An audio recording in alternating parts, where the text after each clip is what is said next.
The pillows are fluff thanks to Miss Emily.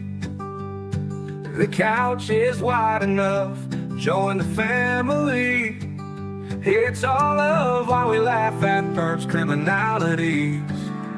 Hey, hey, hey, welcome to the Sofa Squad. Sipping from the cup at hey, hey, hey. Come laugh with the Sofa Squad. Can't roll my damn eyes hard enough. Oh, please, the puppies need me. Ooh, oh, please, my body is rejecting none of that fancy credential stuff. I'm just here for the cringe binge.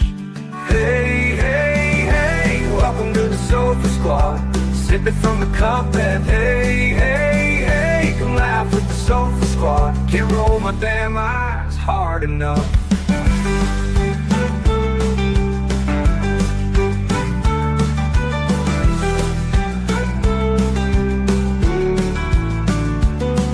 Oh please, the puppies need me.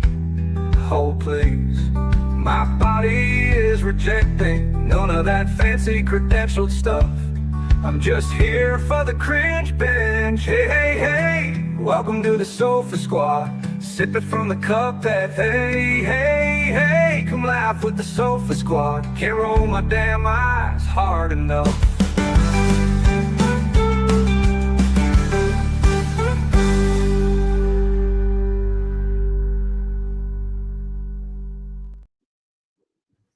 Hey, hey, hey, welcome to the Sofa Squad. Sipping from the cup and hey, hey, hey, come laugh with the Sofa Squad. How's everybody doing? What's going on, everybody? Y'all drop a number one.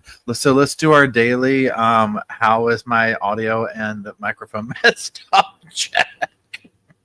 So first of all, can y'all hear me? Is everything good? I see some ones. Thank you. Thank you. Thank you, mods, for being here. Tux, I hope you're having a good day. Hope everything's going well. So y'all, here's what we're doing. And I don't even know how long we'll stay live or whatever, because kind of watching this in the background today, what's going on is it is the first day of jury selection for Donna Adelson. There is a live, as you see the little thing here in the courtroom, but basically what they're saying is, and this is just my opinion, they're probably not going to air any of it because they're like, hey, we might mute the audio and not have the camera for the protection of the jury. Obvious, I get it.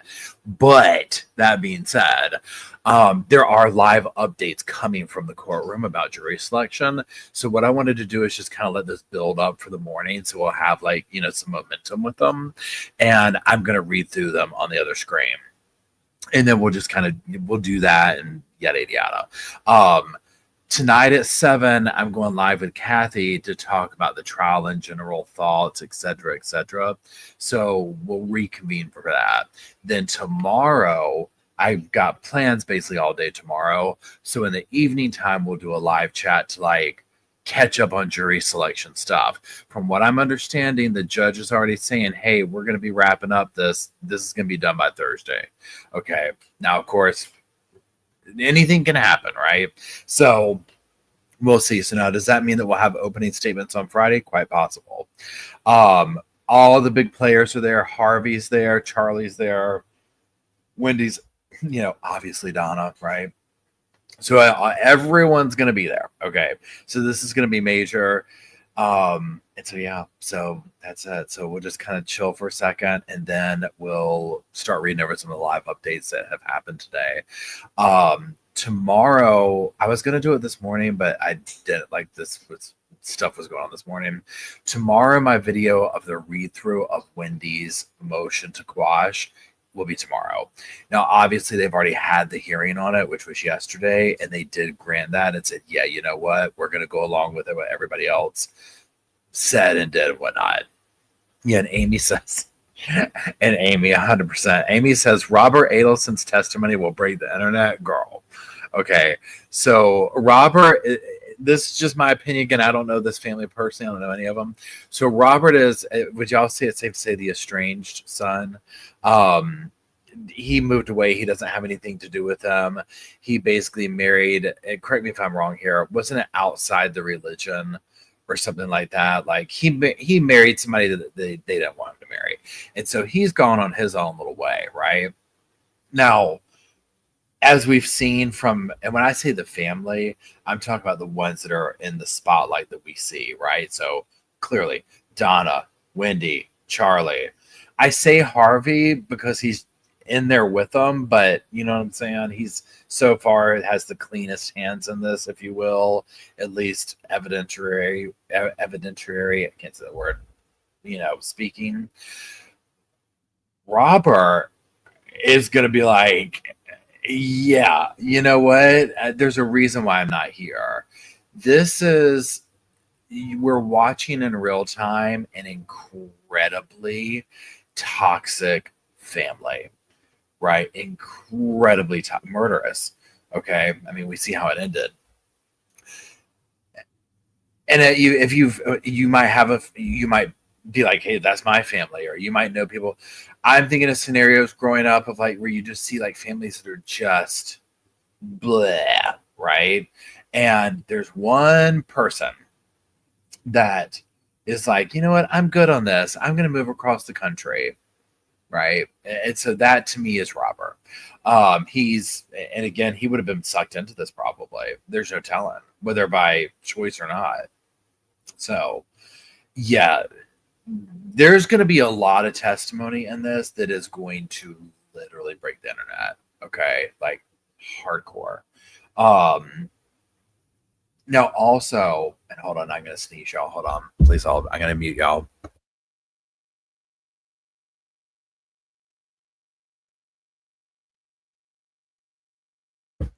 Of course, since I acknowledged the sneeze, it won't happen, which is fine. I'm in that like lingering sneeze zone. So Jeff Lacasse, the interview that he did, hold on. Courtney says Latin Kings Google search is up 1,000%. I know, right? Oh my! Every case we do is like now everybody like it has something to do with the Latin King, right? The Latin King spokesperson has to be like, how have we arrived here? First we have Taylor Business. Now we're gonna get the Adelsons. Like, we need to reel in the public image here. Okay. So Jeff Lacasse, which it did an interview, and there's an unredacted one, and the channel True Crime Matrix just said that I could use their unredacted video of it, where he's gonna be. I mean, and I haven't even watched the video. Okay, so it's gonna be brand new to me, the interview or whatever, where he just like breaks the internet, kind of a thing with his testimony. And do we know if he's is he testifying in this trial? Do we know? I don't know if he is or not. If he is, that will be more testimony that will break the internet. Okay. Literally break the internet. So a lot's going to come out of this. Now, what we'll be doing is once the actual trial starts, right, we're streaming it and whatnot, is during lunch breaks and that type thing. And I'll ask you, I'll be like, do y'all want to watch Wendy's interrogation? Do you want to watch Jeff's interview? Do you want to go stuff like that to take place while that's going on? And then we'll do recaps and things of this nature and whatnot. So yeah. So that being said, let's catch up on what's been going on in the courtroom. Now, like I said, if you're just joining, they do have the live camera. This is what you see, the little screen up there. Oh, Chrissy, it's good to see you. I hope you're doing well. I hope you're feeling okay. They're probably not going to show anything because it's jury selection, and so they're just kind of have it fixated on the wall. So there's that. So we're just going to be reading some live updates from the courtroom. And I'm just going to switch over to this screen. Please hold. Your call is important to us. It really is. I'm not lying.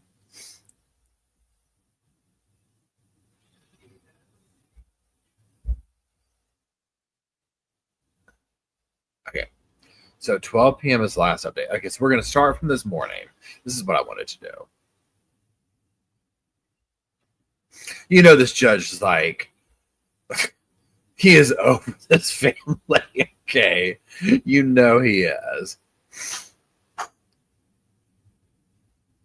Okay, taking a break. Okay.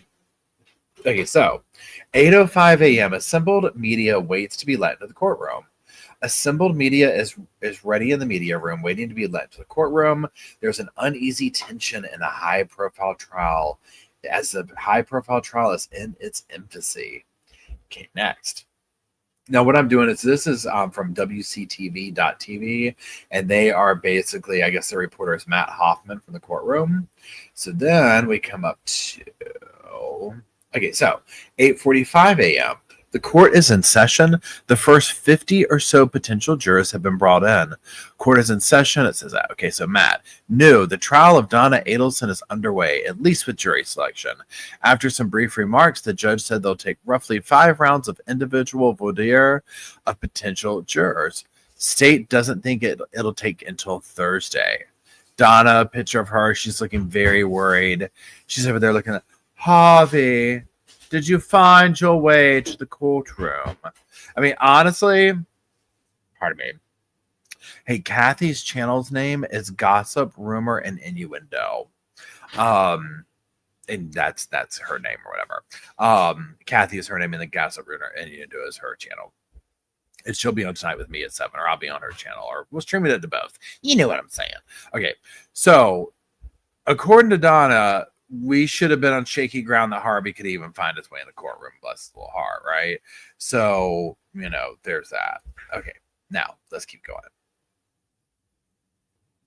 A few have been excused because they're full-time caregivers or have other exceptions. Now, Matt Hoffman, some 50 jurors are now seated where the public would normally sit and filling up the jury box itself. It's a cross section of our community, mostly white, but also black, Asian, and more. Some look excited, some look nervous. We're off to a good start as all are 18, all citizens. So, jury selection is just this. They're coming in at basic stuff, right? Okay, one potential juror is the sole full-time caregiver for a child under 6. That person will be addressed by the judge directly, as will a couple of others who have exceptions. They'll be addressed one-on-one at the bench and will likely be excused. Okay, so let's go back up to the next update.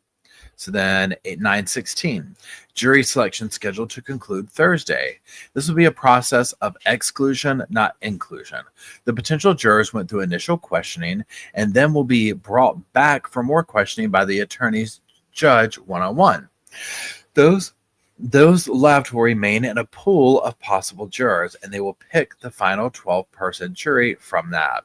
Prosecutors said earlier that they didn't think it would take until Thursday to pick the final jury, but the judge didn't change the timeline. Circuit Judge Stephen Everett says the jury selection is scheduled to conclude on Thursday, with trial proper to begin on Friday. So mark your calendars, okay? My understanding, Kathy is not going to the trial. If you're talking about Gossip Rumor, no, she's not going to the trial. That's my understanding. No, she's coming on. She's followed this pretty deeply, and I absolutely adore her. So we're just going to kind of talk and dish and what to expect and that kind of like a fun live chat with her. Well, they all are, right? But you know what I'm saying. So mark your calendars, Friday opening statements. Y'all, when I tell you, now we talked about this last night, but I'm also curious for your opinions. Again, what do we think? What angle do we think Donna's defense is going to go? So my opinion is she's going to basically have to go on some level with the already established defenses from like Charlie, right? Which is we were extorted, we were blackmailed, Catherine and all these people who are already in prison for this, they killed Dan and then extorted our family for this and that kind of a thing, right? And I think that Donna's going to have to kind of go along with that. Now, mind you, obviously, pardon me, they are not, like the jury's obviously not supposed to sit here and say, oh, well, from Charlie's trial, kind of a thing, right? It's obviously supposed to isolate on the current situation. But, Charlie's going to be there. Wendy's going to be there. It's the same story they've been touting for all this other stuff. So it's almost like you can't change it up unless they do. I also think that woven throughout this. Donna is going to use her age, her appearance, her grandmotherly status in the family as, let's just say, like a marketing ploy, right? I mean, she's going to try and use it to her benefit. Anybody would, you know what I'm saying? Like, Donna's goal is to stay out of prison, right? Like, right, wrong, or indifferent, guilty, not guilty. She's not going to want to go to prison. So she's going to do whatever she's got to do to stay out of said prison. You know, anyone in her situation would. It would behoove her to, personally, me, if I was her, I wouldn't go as far as like a wheelchair situation. Certainly ask cane at minimum. Cane at minimum. Okay. Walker preferred. You know, Walker preferred to sell it. You know what I'm saying? So, but that's just me. Anyways, she's going to be doing what she's got to do. Okay. This is what I'm getting at. Now, let's just keep going through these.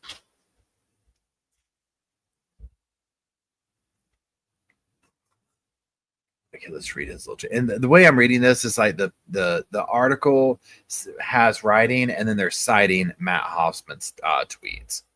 Okay, so Matt writes, Judge Stephen Everett just gave a brief overview to the potential jurors, though he warns them it's not evidence.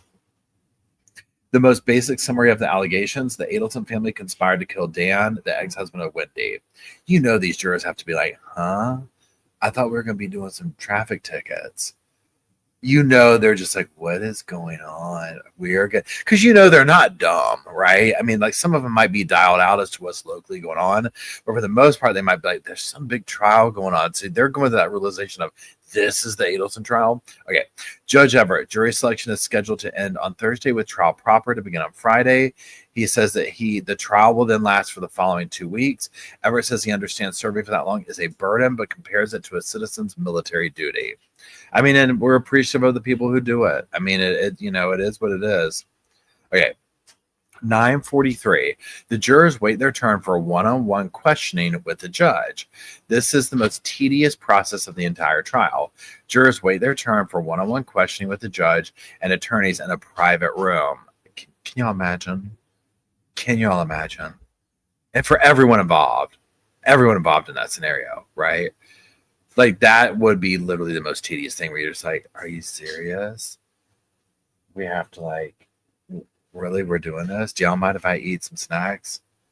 I'd have a blanket. I'd be like, can I sit in the blanket? Because here's the thing, like in the courtroom and stuff like that, you know, I don't know what you call it, but like where the public sits, the benches, it's very uncomfortable.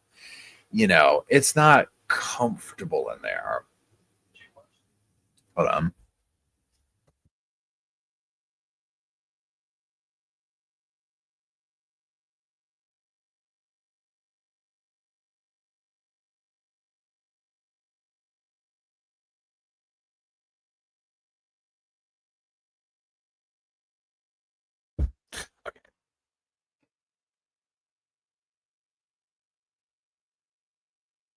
Yeah, let's go down here. So neither the media in the gallery nor the jurors are allowed to talk. Most jurors are reading or playing on their phones. It's difficult to keep track, but of the first 6 jurors to be questioned, most have made it through to the next round. So far, the potential jury pool is mostly men, but we're scheduled to have a panel of 50 every morning and afternoon. Right now, we're on pace to question roughly 7 to 10 jurors every half hour. There is certainly plenty of extra security around the courthouse this morning, and deputies are understandably on edge. Some folks think of jury trials as exciting, and they can be, but not this part. Amen. Okay, now next. Oh, Miss Donna's just in her little, outfit. Okay, hold on. 10:36 a.m. WCTV enters side room where one-on-one questioning with judge attorney happens. Juror, and then Matt tweets, juror number 10 was excused. He'll have one of the shortest days of folks here. Lots of long faces in the gallery, which is understandable. One guy is taking a nap. Another smartly brought his AirPods. We're now in the side room where one-on-one questions happening. Judge, are you biased? Potential juror. Yes, as I spoke with a retired detective about the case, and I regularly read the newspaper and TV station. Any other concerns? I'm in physical therapy. Oh yeah, that would have been I would have been like, you, am I biased? You know I am. 12 p.m. Half of potential jurors undergo one-on-one questioning. Then he tweets, do you have an opinion at all? No. Hardships? No. Judge, juror 30 will advance to the next round. Taking a break so that others may have a turn. By my count, they've struck about half the potential jurors so far, but that still puts them on good footing. If they get 20 finalists from each panel, that's 100 plus by the time Thursday rolls around. We need 12 plus alternates. So we got 12 plus alternates coming out. Okay, now let's go back up here. And okay, that's it so far. That is it so far. Shoo-doo-doo. Okay. So you hear that they're looking for 12 minimum, or not 12, but like 12 plus alternates.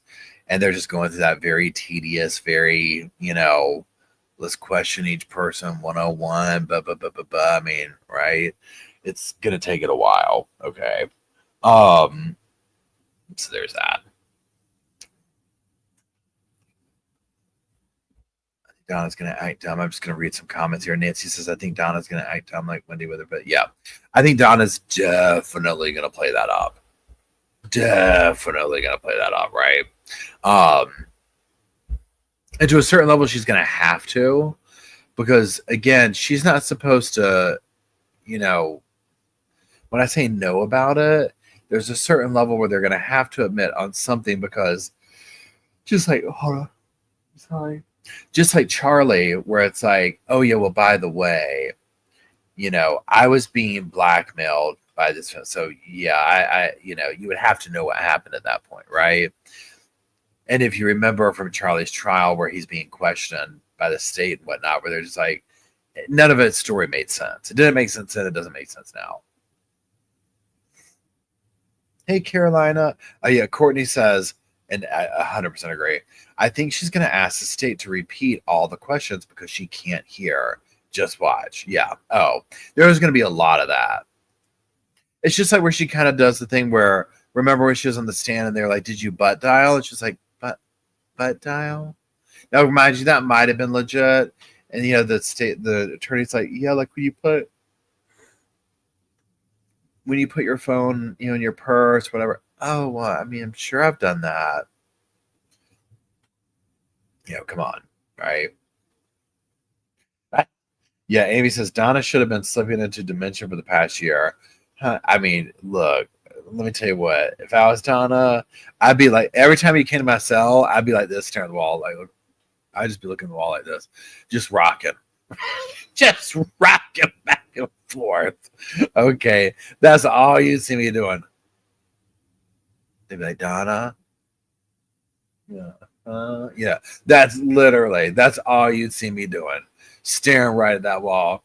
I'm talking the performance of my life. Okay. I'm talking the performance of my life. I'd sit at that jury stand like that for sure.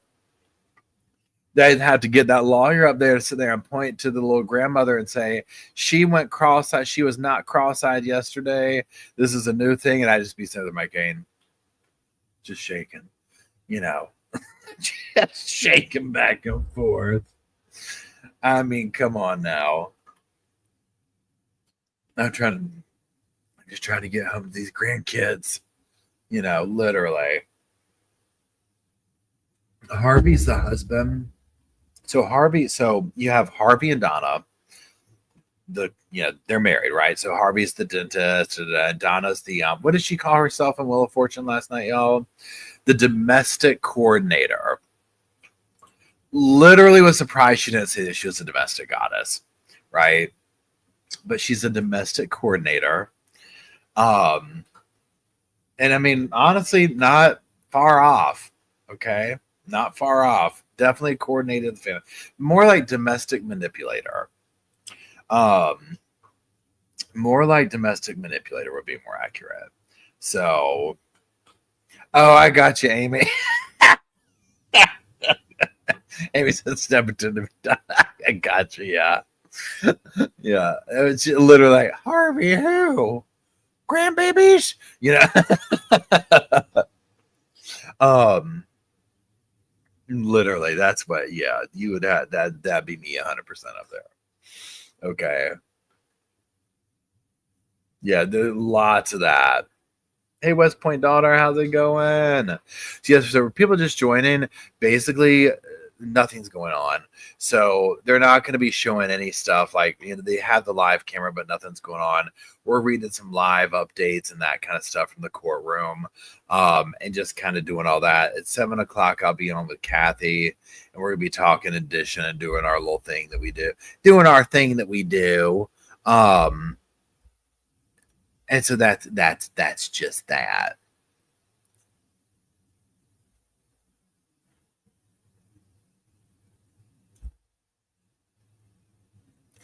I said, hey, welcome to the Sofa Squad. And I'm looking for something over here. What to expect? What can we expect from Donna? So we did that. So 4 hours ago. What? Let's see what this says. Should we do? We do. Oh, goodness.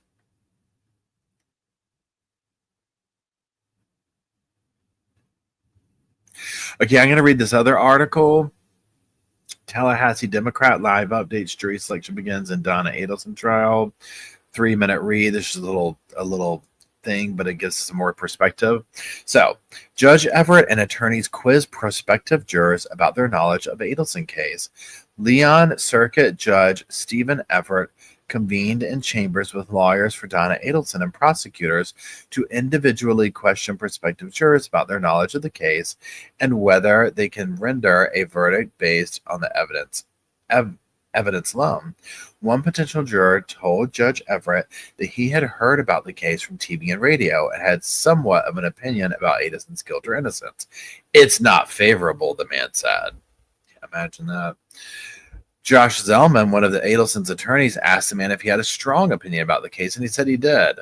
You already think she's guilty? Zellman asked. Yes, the man said. It's my opinion as of now.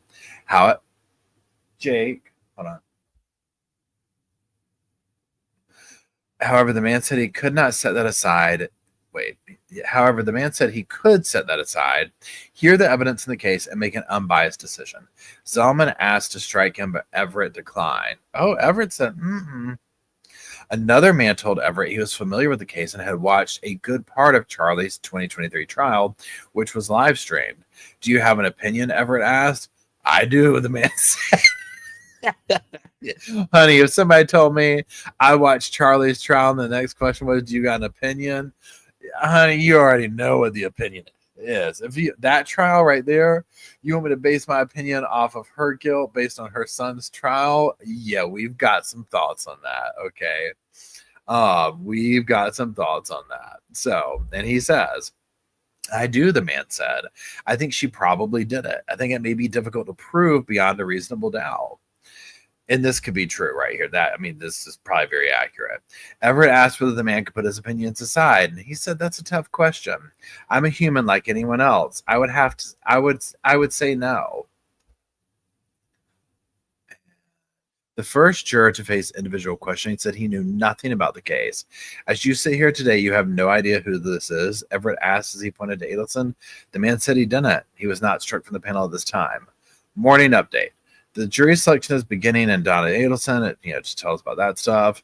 300 people were summoned. The jury will be 12 jurors, 3 alternates. We already knew that part. Okay, we up. Okay. Yep. Okay, I'm just kind of reading through this to get whatever. Okay. Okay, so that's it for that. Okay, let's get rid of that screen. Let's come back over to here. Oh, I almost canceled y'all out. Hey. Welcome to the Sofa Squad. Sippeth from the cup and hey. Come laugh with the Sofa Squad. Can't roll my eyes hard enough. Okay.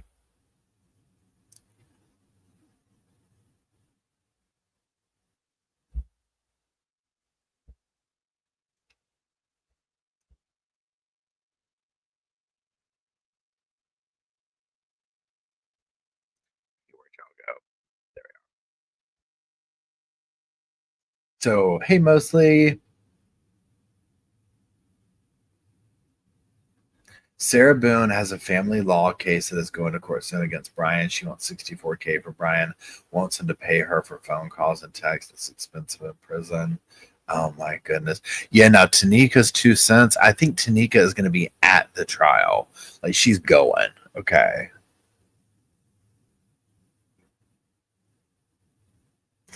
And Mostly also says Brian's lawyers are good. Sarah's friends are not answering their phones or rejecting her calls.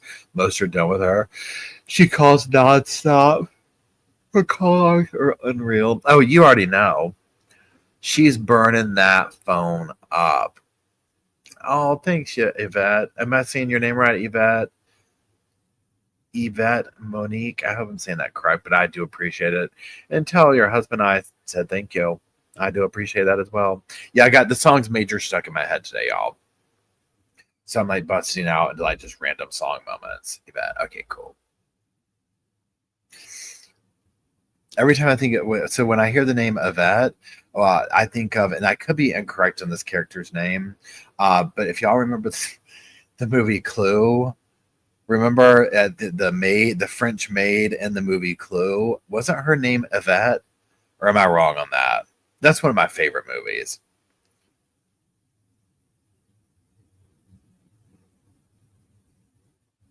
But that's instantly what I just think of that movie every time I hear that. It's a beautiful name.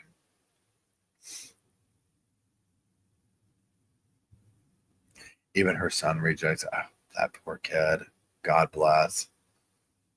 I mean, could you just imagine? Her name was Yvette. Okay, I thought so.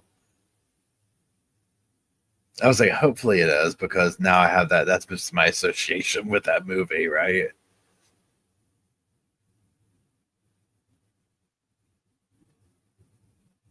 Yeah, I mean, can you imagine Sarah calling up the son? And the thing with Sarah is she's so like selfish. Like, wait, have you seen the update about the sheriff shooting the judge in Kentucky? Brent Hinton recently did an interview with someone that has a video. Oh, I have not seen that, Night Wolf. I have not seen that. Does anybody? So if y'all know what they're talking about, the sheriff who shot the judge and killed him in Kentucky, which you just said, was it over him finding out that the judge had done something shady, or was the judge going to expel? Like, do we know the core basis of that? Because I felt like it had something to do with some kind of nefarious thing with a minor, but I could completely be wrong on that.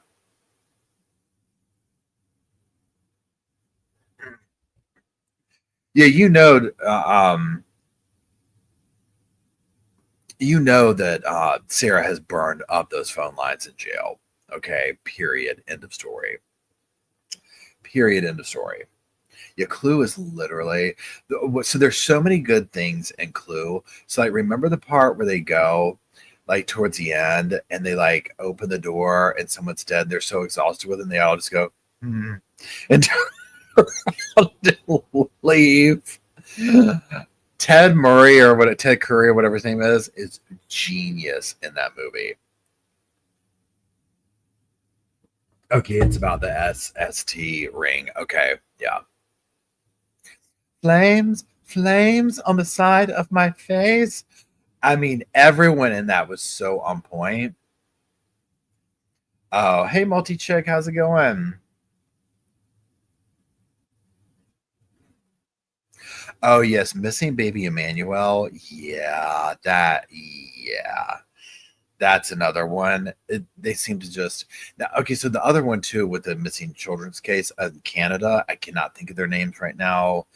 Y'all help me out here. You know what I'm talking about with the parents, and it's still not solved, right? And the parents are like, no, they just like ran out the back door and into the woods, and it's just like now they're gone. Two of them. Okay, they really don't make movies like they used to. I agree.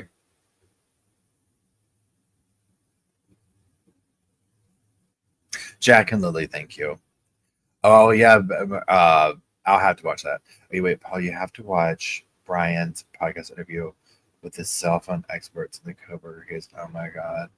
Okay, I'll have to, somebody else email me asking me about, have I been, so in the background I've been following the Brian stuff and like all the things coming out, but not hardcore, right? Like, so obviously, like, I haven't seen that interview.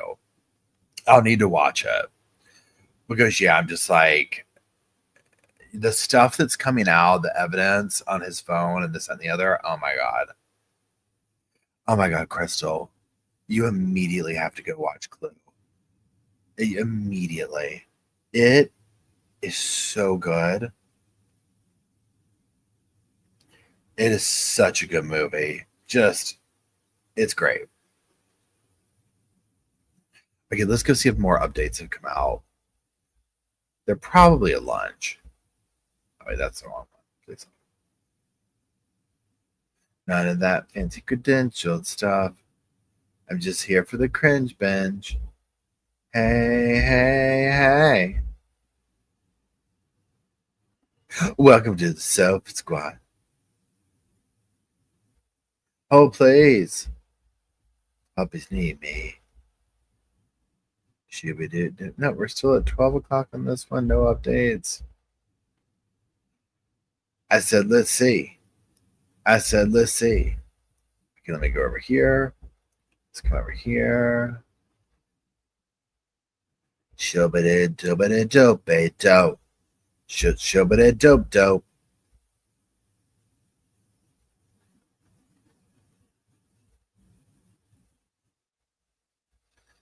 Welcome to the Sofa Squad.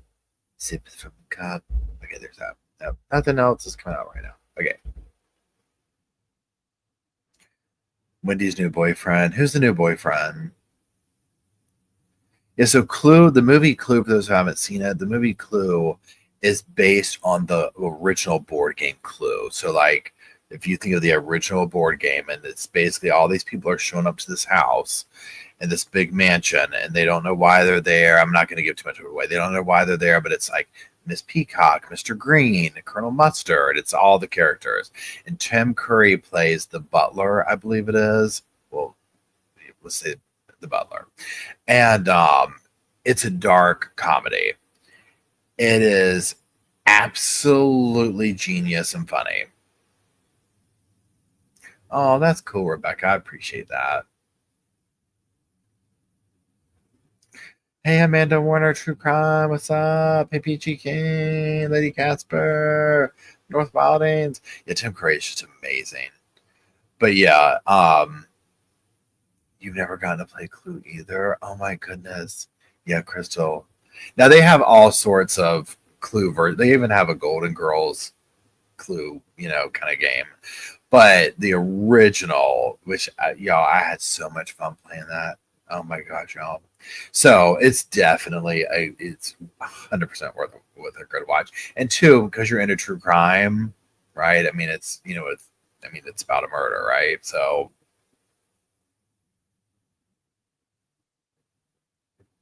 Travel Clue.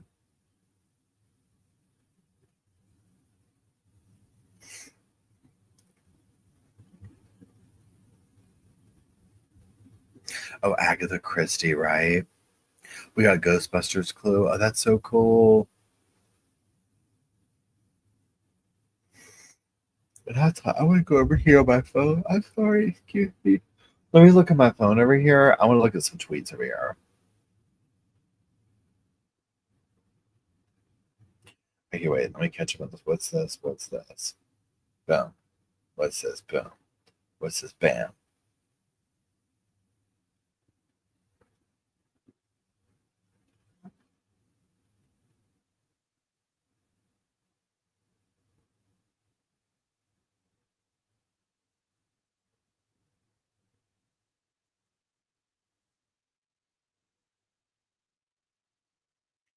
Okay, then let's come over here. What was I doing, y'all? Oh, yeah.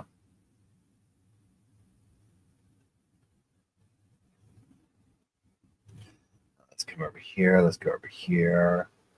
None of that fancy credentialed stuff. I'm just here for the cringe binge. We're looking up Donna. We're looking up Adelson.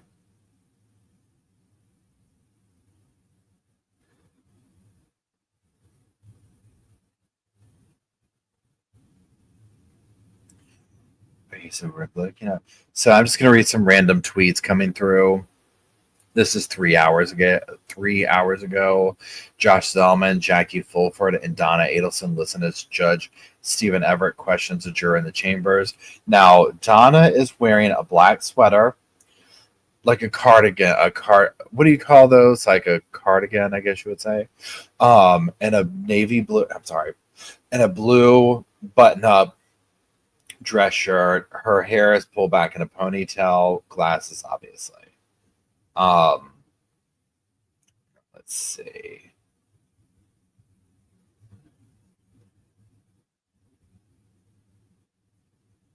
And then I'm just looking through here to find.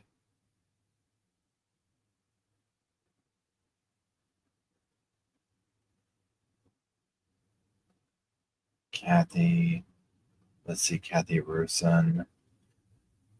I'm not sure if is she still with Law and Crime? Yes, managing editor at Law and Crime. Yes. Okay, let's see here.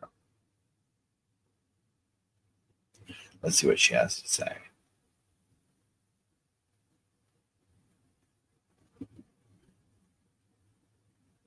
Okay, now Kathy. Well, let's see what this is. So Sarah Grace Patrick. So it says here, this guy tweeted, Judge denies bond for Sarah Grace Patrick. She is accused of killing her mom and stepdad in Carrollton, Georgia on February 20th. Very emotional hearing. DA said the case will be presented to a grand jury this afternoon. Okay, this is major.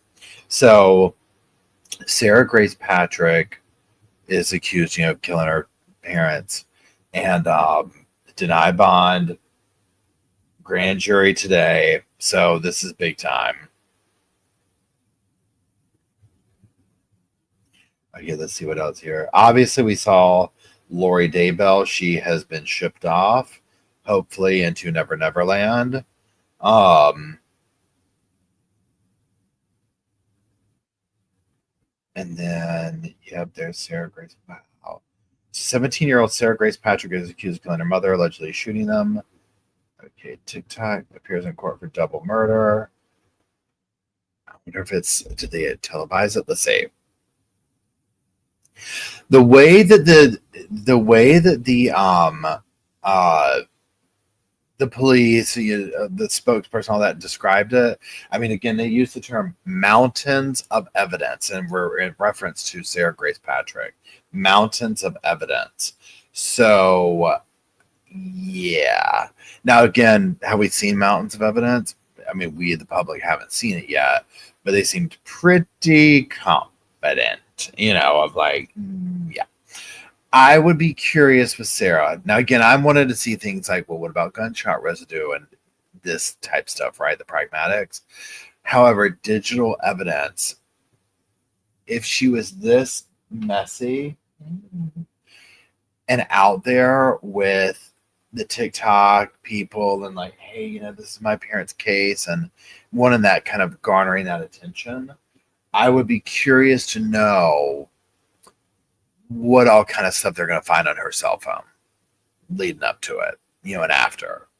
And again, this is a kid we're talking about, right?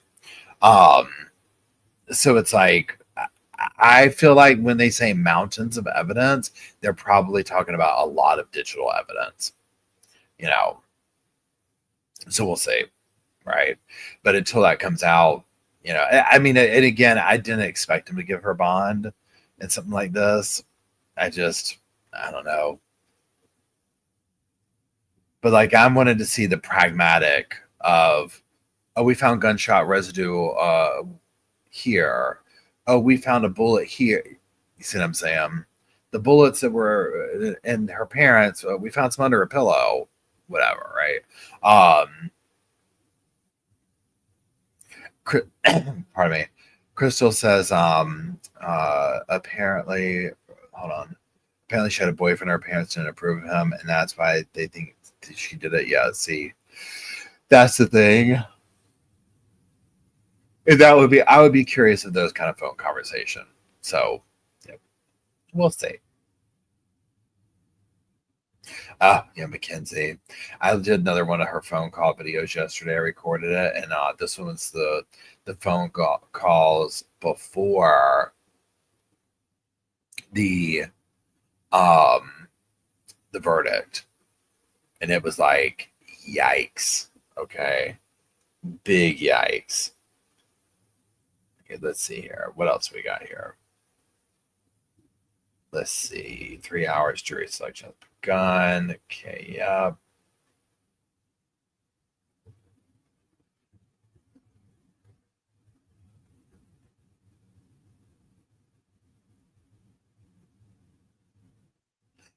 Okay, then let's see what they say over here. Let's just go back and see if we got any more things coming from the Donna trial.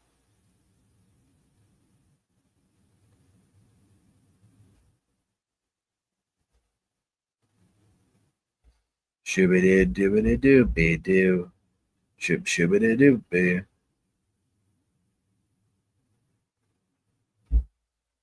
No, not there. I know, yeah, we got a hurricane headed this way. Hopefully everybody's all hunkered down as best as you can and see what happens.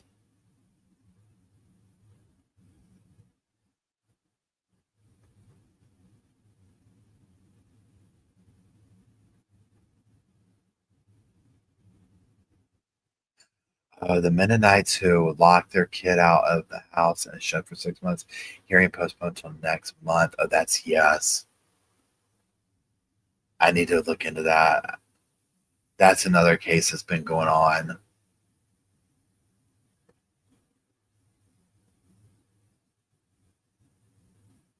So my understanding with the hurricane is that it's not going to do a direct hit here, but it's just going to like come close to the coast, which in this area, I mean, like it's overcast today. So, you know, we have that kind of weather, but not like crazy stormy or anything like that. So,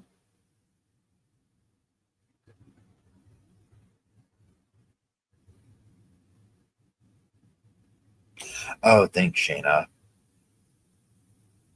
It's drizzling in Detroit. Drizzling in Detroit. That sounds like a song or a movie. Let me keep going over here. I want to see if there's any more things coming out about.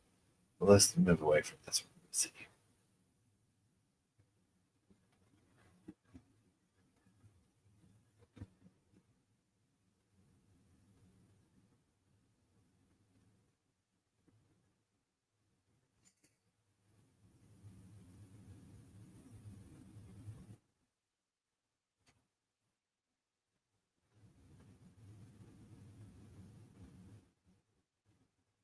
Let's see here.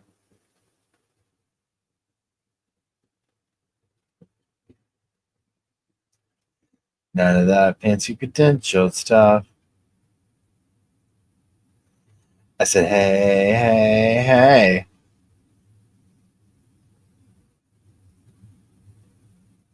Shibba dibba dib dib. That's no, okay. We got that. No, okay.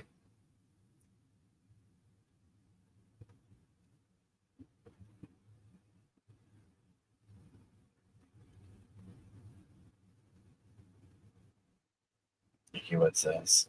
Okay. So, okay, let me catch up. They did evacuations on the coast. Oh, wait, wait. They did evacuations along the coast. We are to get the outer bands. Okay, gotcha. Yeah. I mean, in this day and age, like with everything, you flooding this and that, you can never be too careful, right? You never know.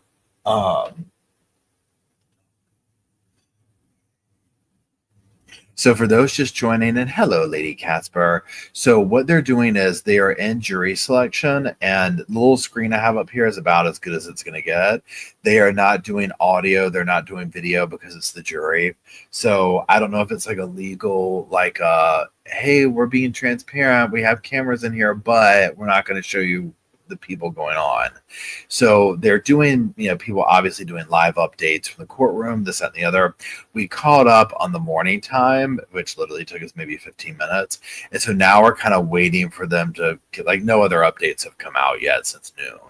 So I imagine they could be taking a break or lunch or something of that flavor.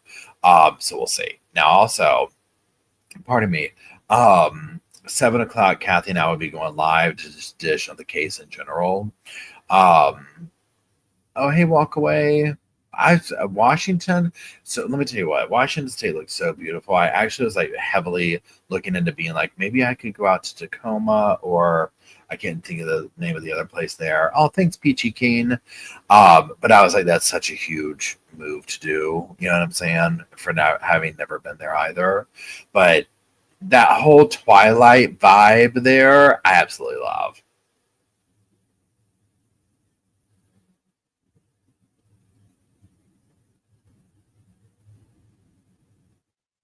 Yeah, multi-shook. I saw that film with Priscilla Presley. It was crazy. You're up by the border. Oh, cool. Yeah, I bet it's just beautiful. Yeah, what is it called? Is it Olympia I'm thinking of? So it's like Seattle, Olympia, Tacoma. And I felt like it was like Olympia. Is Olympia the more affordable of the three places that I just named off? Um, Certainly more than Seattle. I mean, Seattle's like incredibly expensive from my understanding. And I felt like Olympia, when I looked into it, was the more affordable and but smaller, and Tacoma was more like more of a city. And maybe Olympia is expensive too, and maybe it's not Olympia. What's it is it? But maybe that is Olympia that I'm thinking of. Um, I can't remember. Olympia is more like a little artsy kind of town, right? Oh, Forks. See, that's the other place. That's where Twilight was, right? I want to go there so bad. Part of me thinks I would get like depressed with the overcast. How it's just always kind of great, even though I'm very enamored by that. Olympia is the capital.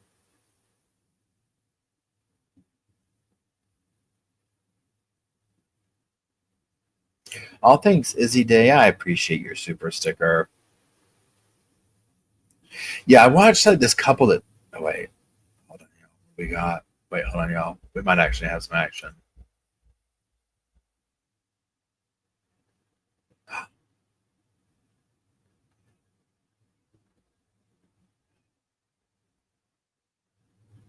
There's no audio. Concerning not discussing this case with anyone else, not watching any news reports.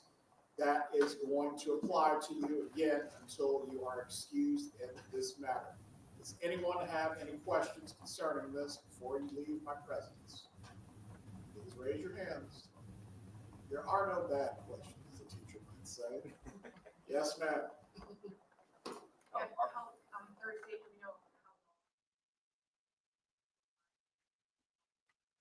For that, once we go through the group jury selection process, I cannot tell you how long this will run, but we're anticipating on that day finishing the jury selection process. The jurors who are selected being sworn, and we go through the opening statements. After that, you'll be discharged for the evening. As much as possible, we're going to try to stick to an 8:30, 5 o'clock day if you are selected as a juror. We may have to make exceptions on certain days, but that is the goal. Any other questions before you are dismissed? Yes, sir. If we were currently here, we expect to return Thursday. That is correct. Thursday at 11 a.m. Any other questions? You said 11. Yes, ma'am. You said 11 a.m.? 11 a.m. on Thursday, report downstairs where you started off today. Okay. All right. I will see you Thursday. Oh, one more? Yeah. Go ahead. So if we're not the actual jurors that you guys choose,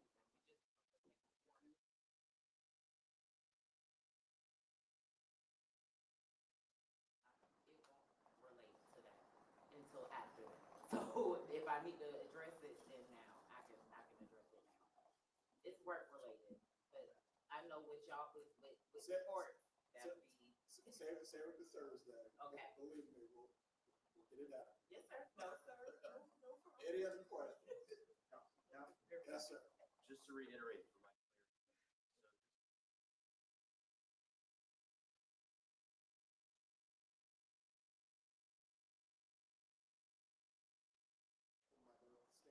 And the defense on Thursday.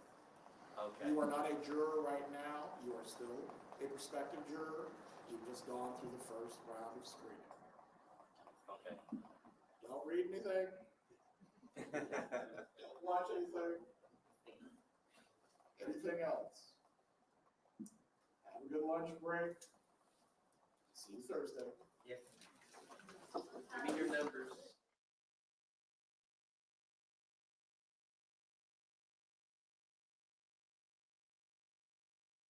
We're just kind of waiting to see what happens. Yeah, the judge has a great smile.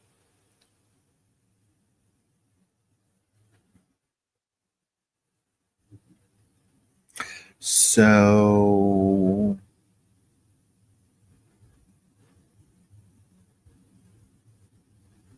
oh, that'd be fun, ambulance girl.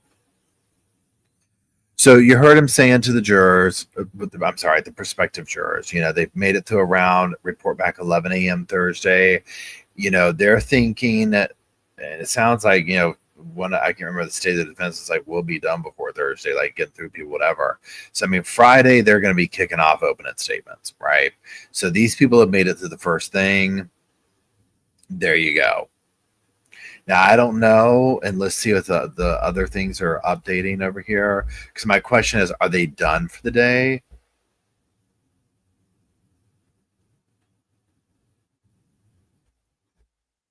Come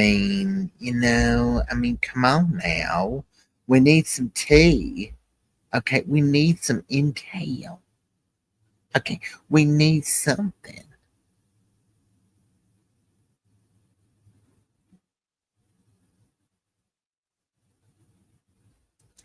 But we're not getting nothing from over there. So Thursday at 11, he just told the group of prospective jurors to report back. So whoever he was just talking to, they've clearly made it through the first round or whatever. And he told them, he's like, you are not a juror yet. You've made it to the first round. Come back. But they're at the point now where you heard him say, don't read stuff. Don't look at stuff. You already know.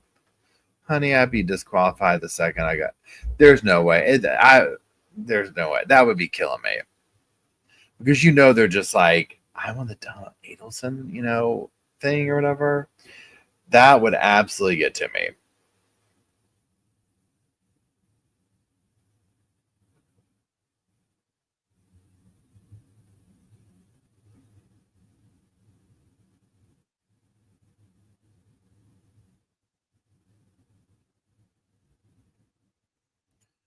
So, yeah, that's what I'm thinking. Around noon says, I bet there's another group coming today. That's what I would think, right? Is that there's like round 2 that comes. Like they're probably going to lunch and then round 2 comes and they go through it again, right? So, do with that what you will.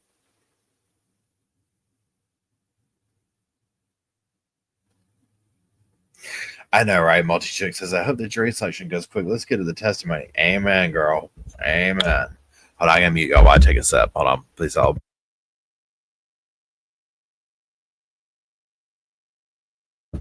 Okay.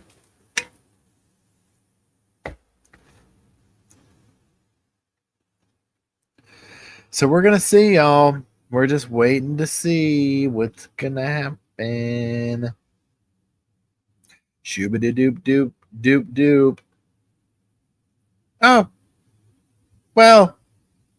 How rude.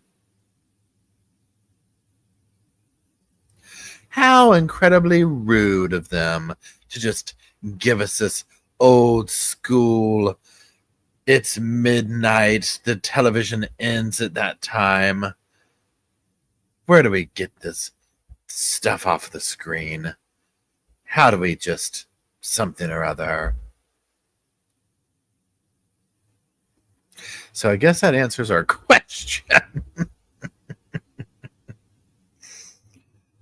I'm kind of waiting to see like updates. So let me go back over here to say. I said, hey, hey, hey. Oh, welcome to the Sofa Squad. Yeah, Courtney, I'm actually working on a video for that.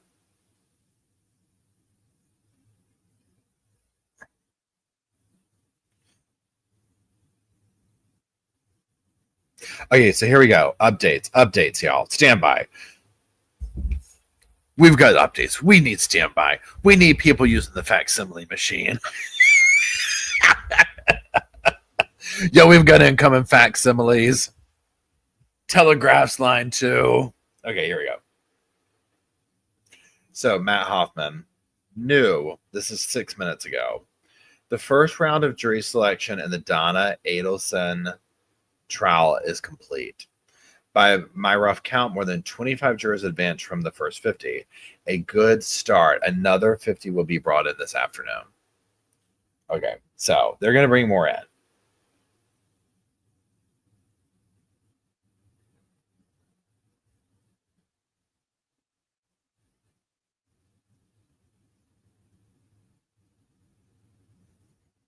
So what we'll do is we're basically on a please hold lunch break. So what we'll do is we'll just kind of like chill or whatever and wait for more stuff to come.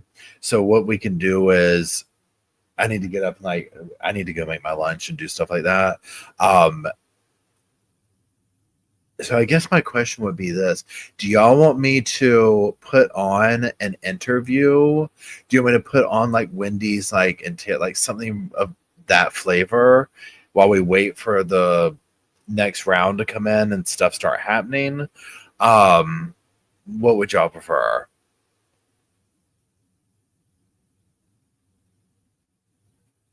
Yeah, I like this judge too.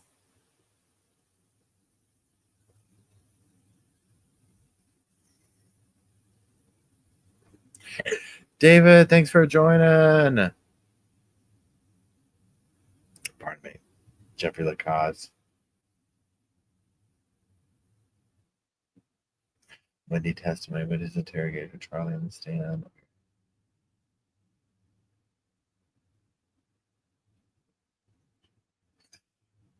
Pardon me. So let's do this.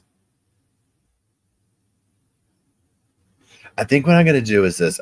So let's do this because I want to do the Jeffrey one where I'm more like, I want to watch it too. I want to watch it too. Like I haven't seen that one. So I'm going to put on Wendy's interrogation or something of that flavor so we can kind of get a vibe for it. Or even one of her other things. And then I'm going to go do my stuff and then come back. And then maybe by then they'll start doing the updates and whatnot. We'll keep like going. So just basically at this point, please hold. Okay. I'm just saying, please hold. Okay. I'm just saying, please hold. I'm just saying, please hold.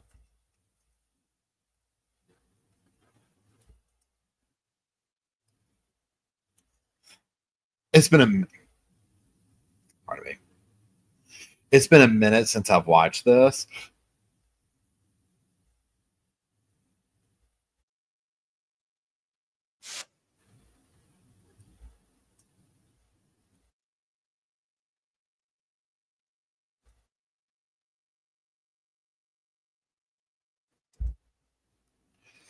Oh, the first 30 seconds of it's got my blood pressure going. I forgot about this. Yeah, it's been a minute. Yeah, this is okay. So, and I forget who said it a minute ago of, am I the only one who doesn't know about this case, whatever? Do not feel bad because this case, here's the tricky thing about this case. It has gone on, what, a decade almost at this point since Dan was murdered. So many people are involved in it. It's almost like the Lori Daybell thing. I would say that one's a little bit more. There's like way more offshoots of stuff going on with that one. But when you think of how complicated a case is, and like the Daybell case comes to mind, like, and even in the context of like, let me explain this case to you, and you're like, where do I start, right? With the Lori Daybell thing. This is very similar, okay? Because it's just like, okay, where do I start with this? Because it starts off, if you want to talk with the murder, Dan Markel getting murdered, okay? Wendy's late husband. And from there, it's just this. Here we are, the mom on trial, right? Multiple people in prison. Wendy testify. I mean, it's just the brothers in prison. It's where do you start, right? And each person has this convoluted story. Well, Wendy is one of those. Now, I'm going to tell you this interrogation. So for those who are unfamiliar with it, what we're going to be watching is, now we won't get to the whole thing. It's like 4 hours, right?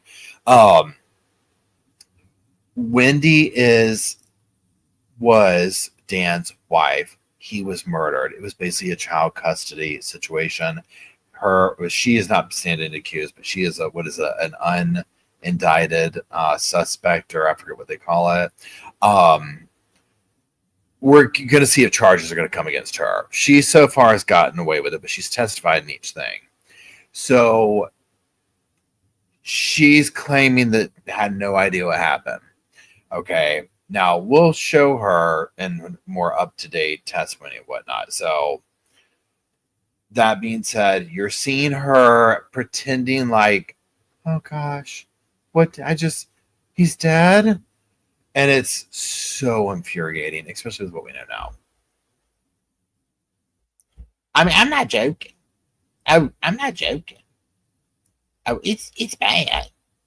Now, also, some of the show, it's almost like it doesn't match up to what you're seeing on the screen, the audio and stuff like that. So just know that. I just listened to my voicemail. What'd you hear? Who was your voicemail? It's from Lisa Carey, who is my real estate agent, or who I had gone with to find a house. She just said she was driving around town and she heard there was a shooting on Trescott. Yeah, that's what this is about. I'm sorry you had to hear it that way. I'm sorry, I didn't know if I should. It's all right, just leave it there. Is it still on? It's right there.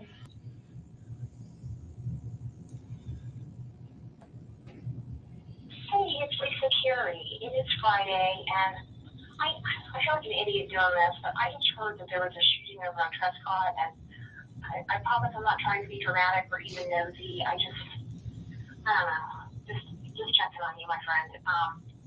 I hope all is well. I hope your sweet boys are well, and if there's anything you need, let me know. It just ran a chill down my spine when I heard that there was something going on Trescott. All right, 212-3083. Hope all is well, and I will talk to you soon. Bye. That's all right, you can stop it. Or does it stop automatically? It's done. Okay, do you have your identification with you?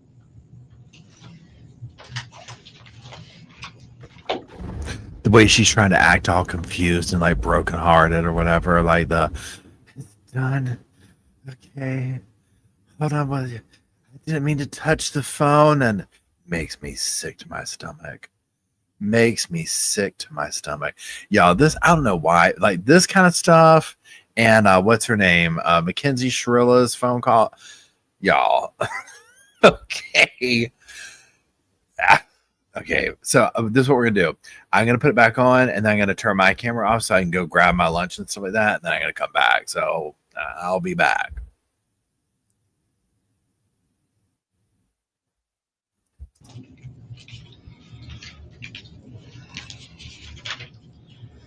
So you never took the last name of Markle?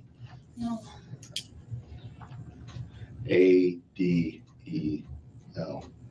Adelson. Okay. Wendy with an I.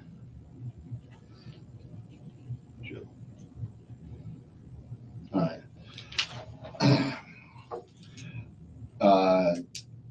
There was a shooting at your home, or your ex-husband's home, at 2116 Trescott. Okay. Your ex-husband, Daniel, all right, has been taken to the hospital. He's not going to survive, Oh my God. okay?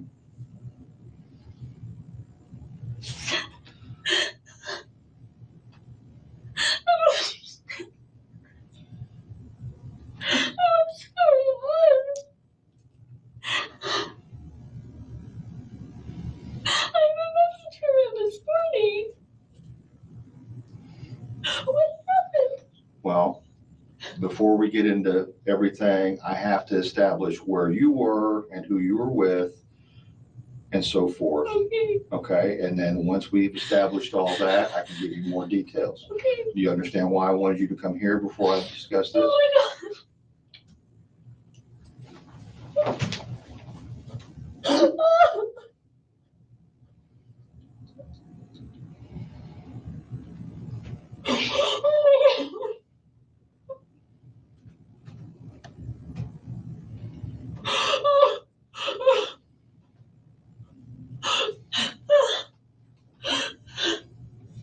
I'm sorry. That's okay. No, you have nothing to be sorry about. I just don't understand. How did this happen?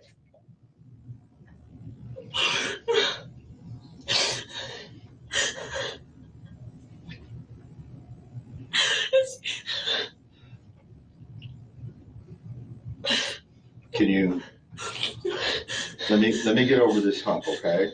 Can we do that first? All right. Can you tell me what time you left your house this morning? Yeah, I was there. I didn't leave this morning. I didn't leave until noon. Okay. And Oh my God. And I tried to drive up Trescott and I saw that it was blocked. It was blocked at some point. I'm not sure what time it was And I blocked. just thought, oh, there's maybe some trees down or something. Because sometimes Oh, you're saying as you drove down which one of the side roads? when I'm going to a friend's party tonight and it's a oh my God, what am I even talking about? I needed to buy, it's a stock the shelf engagement party, and so I went to buy bourbon. Okay. So I went to drive from my place up Trescott to get to ABC Liquor, and it was blocked, so I just turned around. I was on the phone at the time. I wasn't paying a lot of attention. Right. So I just turned around and drove up the other way. I just thought, oh, sometimes when I lived there were electrical things Okay. that would happen. I left my house around 12:15 because I thought I'll get the bourbon and then I'll get some gas for the car and I need super glue for one of the boys' toys. And I was trying to do all I can before meeting my two friends at 1. Okay, who was at your house this morning? The only person that was at my house this morning was a guy from Best Buy because my TV was broken and it's under warranty. Easy for you. Yeah, I figured. Okay, Oh my God. a guy from Best Buy was at your house to work on your TV? I had his name and everything at the house if you want it, because the boys broke the TV. So he gave me a choice of fixing it or getting a new one. And What time did he come to the house? he called me at around 8. He was probably there until around 10. Okay. Um, Okay. And then you and then after he left, I kept working on a paper, and I emailed the paper to a librarian at school to work on some of the citations. okay. And I don't think I talked to anyone else, but I was just working for an hour or so from the house. I was gonna take a shower, but I didn't. I ran out of time. I did laundry. And then I left the house around noon. To go to the liquor store and the stuff for the party. Yeah, Okay, you went down which road you said? I went down Trescott. Okay. I saw a police car there and I just thought it was blocked. So I just turned around and drove to, I went down the rest of Centerville, went up Benton across, went to ABC Liquors, bought the bourbon. I'm a little confused. You're up on Centerville Road. What's your purpose of driving down Trescott? It's usually the shortcut to get to Oh. Monroe. To get to Monroe? I usually take it as a cut through to get to Thomasville or Monroe. Okay, all right, so I you, don't know why I said Monroe. I was thinking Mosaic, Monroe, Thomasville. okay, so when you come down into town on Centerville, I almost always cut through Trescott. Trescott, and just drive by your old house? Well, I do it as a way of like coming to terms with the divorce. But yeah, sometimes I drive there. If I'm too sad, I drive around. Okay. If the kids aren't home and I know they're not home, I feel better about driving by the house. But yeah, it's shorter and I just usually drive by. It's shorter than going all the way down to Benton. All the way down Centerville and around Benton. It's just Right. a shortcut I always took. Okay, so you turned around and went back to Centerville, I take it? Yeah. Down to Benton, and went to the liquor store down there on Thomasville, Yeah. the one at Benton Road? ABC Liquors. It's at Benton. Okay, all right, did you make a purchase there? Yeah, And that was sometime after 12? probably 12:30. Okay, And I talked to a guy there because I don't really buy much alcohol, and so they wanted bourbon, and I asked the guy. We had a whole conversation about bourbon and right. my eyes. Like, Your eyes? he just said your eyes are really blue, Right. and You have contacts? I do. Okay. But I just remembered it. Right. So I bought the bourbon and got some gas on Thomasville and met my friends at Mosaic. Which gas station did you go to on Thomasville? The one that's I always forget the name, but the one that's close to the cross street. It's right next to the Goodwill. Okay, If you're heading north on Thomasville. If you're heading north on Thomasville, it's on your right. okay, just past the Goodwill Just place? past the Goodwill. It's close to the intersection there. Okay, all right, and then from that point, you went straight to the Went to Mosaic Mosaic restaurant? and met friends there. I used to have kind of a steady Friday meeting, and I hadn't seen my two friends in a while. And so we had made plans to meet up. What time did you get to Mosaic? About 1. I was a little late. We were supposed to meet at 1, and I got there a few minutes after. Okay, all right, I know it's cold in here. Okay, I think that's not why. okay, I know it's part of it, but do you know anybody that would have a beef against your ex-husband?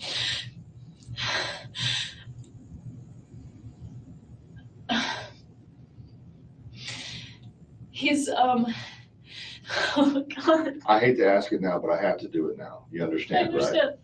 I understand. He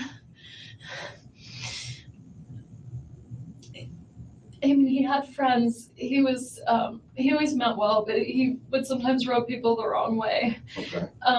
But not anyone who would do something like this. Anybody that he owes money to? No, he owes money to me, He owes money to you? but not Okay, me. okay, all right, all right. Oh my God, we're poor kids.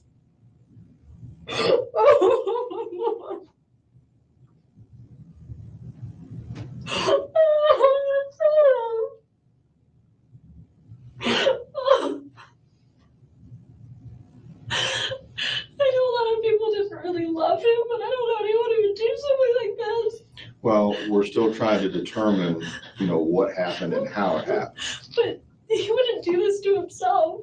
Okay, He was a very positive person. okay. No one that you know of or that he's spoken to recently that he's had some type of problem with or that he was concerned about? No one that he was concerned about. I mean, we've been separated for 2 years, so I don't know, Right. if he had something going on, I wouldn't know about it. But I mean, I had lost my voice earlier this week, and so we had put off this conversation about our son's school and where he was going to go, and he I can't. I know a lot of people didn't love him, but not anyone who would hate him. Okay. He meant well. Everyone that knew him Okay. knows that he means well, but he can be a little argumentative, Right. but not he didn't owe anyone money. He didn't do anything except work and take care of his kids. He wasn't involved in anything bad. Okay. I can't believe this is happening. I know. And he was a professor at the law school, is that correct? Yeah. Okay. And your divorce has been 2 years or the total separation, I'm assuming? Total separation's been 2 years. Our divorce was finalized last summer around this time. Okay. He wouldn't do this to himself. He has a girlfriend now. Do you know his girlfriend? I met her once in the last couple of weeks. She was visiting. She lives in New York. Okay. Do you know anything about her? I know some things about her. She's also a law professor. I know she's recently divorced and she has a son. I don't know if her divorce is final, but I think recently divorced. Where's she a law professor at? At NYU. Okay. And they seemed very happy. And I mean, I think that was a really good thing in his life. He seemed really happy about it. She came down here, she met the boys, and I met her and she told me how great she loved the boys. You know, like it seemed fine. She ever stay at the house with him? Just that one time. When was that? I remember because I just got back from being with my family in South Florida.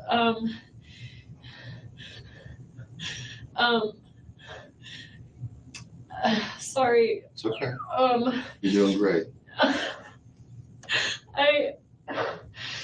So what date was it? I went with my family. It was my dad's 70th birthday and we went home for it. So his birthday was the 5th.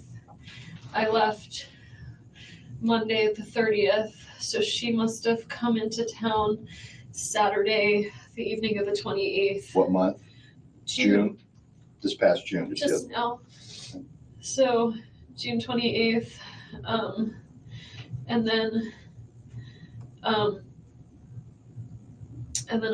then she was there with the boys the 29th, and then I met her on the morning of the 30th when I picked up the kids to take them to South Florida. Do you know when she left? I could probably find it like in my email and stuff. I think she was here for like one more day, and then Danny went up to New York because I was with the kids in Miami for a good long while. I was there. I drove back July 10th, so I was there almost 2 weeks. And so I think he went up the next day. Okay. Do you know her name? I do. It's Amy Adler. Oh my gosh, she's A-D? Adler. And she's a professor of law at Yeah. NYU? Yeah. What kind of car does she drive? I have no idea. I don't know if she has a car. She lives in New York City. Well, so I mean, she was driving down. I mean, she flew down here, I'm assuming. Yeah. Okay. Okay. Do you have her phone number?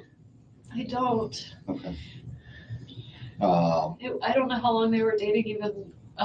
It seemed kind of serious if she met the kids, but I don't really know.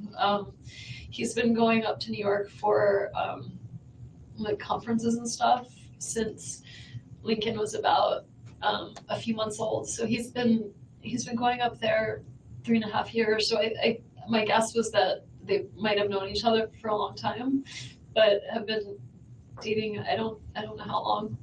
Well, let me ask you something. Does his relationship with her have anything to do with your all's divorce? No. No, it had nothing to do with No. an extramarital affair or anything? No, but the only thing I'm thinking is Amy, I don't know what Amy's full divorce situation is like. So if you're gonna think of someone who's not thrilled with Danny, I don't know how happy her husband or ex-husband is with the situation. Do you know anything about him? I don't know anything about him. So you know Amy Adler, she's a professor at NYU. She was down here from the end of June through the first part of July. I think just a few days. Right. Yeah. As visiting, but he'd been seeing her when he goes to New York on these conference Yeah. trips. Well, he's in New York in the summertime. We have a week on, week off schedule with the boys. So whenever I have them for a week, he goes up to New York for a week. So he's been spending a lot of time up there. Did he relay to you that he'd been seeing her up in New York, or that's where they met, or anything of that nature? He didn't tell me about it, but I feel like he was pretty vocal with like our friends and people probably since December about her being his girlfriend. So Who would be Who would be his best friend? When we were still together, he had two best friends. Neither of them are in Tallahassee. Okay. Oh my God, I'm completely blanking on their last names right now. That's There's okay. Matt Price, that was his best man at our wedding. And Josh Berman, who, Matt is in DC and Josh is in New York. Actually, he has a friend, I don't know if they're so close, but he and the boys sleep over at their house a lot. They're in Cairo, Georgia. Okay. That's probably his closest friend here. Do you know his name? His name's Alex Greenberg. He's a veterinarian in town, and they've got kids around the same age as our kids. He's a vet here in town? Mm-hmm. And I think Do you know they're where his close. office is? I don't, maybe in Cairo. Oh, he doesn't have office in Tallahassee. I don't think so. He's a vet in Cairo. Their house is in Cairo. His wife is a dentist. I don't know if her practice is in town or in Cairo either. His wife is Maya, M-Y-A. Okay. You're being very helpful, okay? And I know it's hard. I'm trying. You're doing can't fine. believe what's happening. You're doing fine. I know it's all the shock. I know it's coming to you all at once. Okay.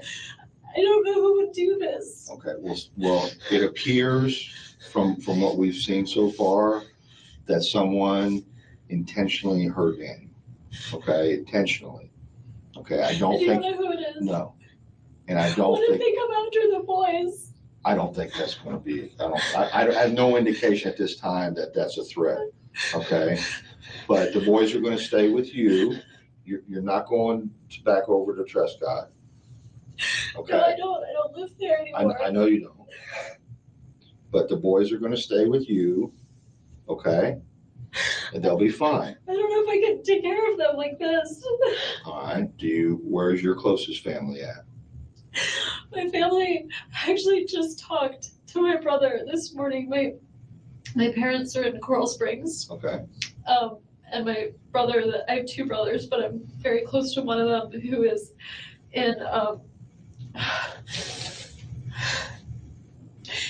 Fort Lauderdale. Okay. All right. So that's where you're from originally, I take it. Yeah. Okay. All right. His family's in Canada. Did they know? Did you tell them? No, they haven't been notified Oh yet. God. His parents are gonna be devastated.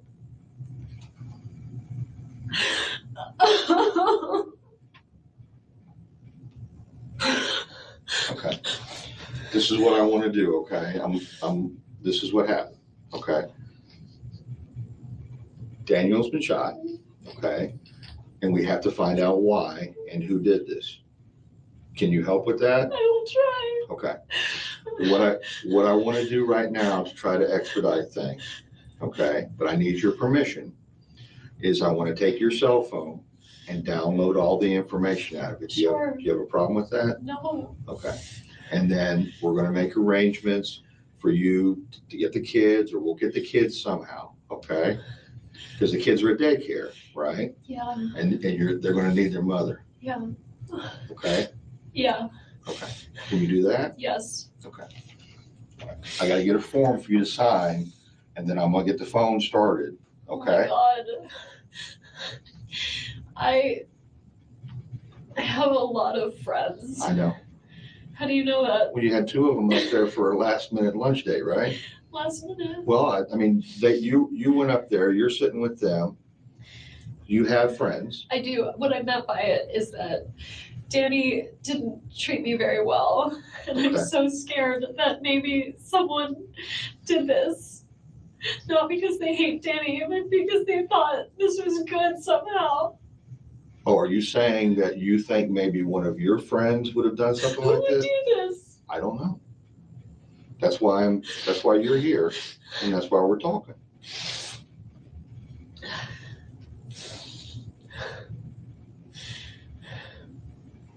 Would you ever ask someone to do something like this? Not in a million years. Okay. Do you think someone would do this for your benefit without asking you? No. What good does it serve? I made my brother, his name's Charlie, the one I'm really close to, he makes a lot of jokes in bad taste, and it was a joke he made. He bought the TV for me this morning that got broken, and I was talking to him about whether it made sense to pay to fix it or whether I should get a new one, and it was always his joke that like he knew Danny treated me badly, and it was always his joke. He said, I looked into hiring a hitman, and it was cheaper to get you this TV, so instead I got you this TV. I mean, he would never.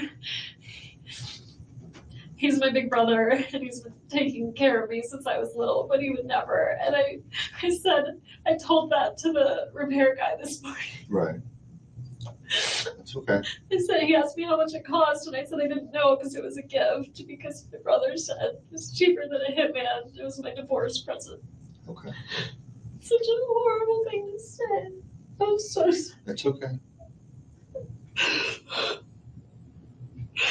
But even my family, who felt like I had been mistreated, would never do something like this. Never. Well, you guys have been divorced for over a year. Has there been any type of abuse in that time? Of him towards me? Yeah. No. It's, he's litigious, and we have an ongoing case because the house, it shouldn't be in my name anymore, but when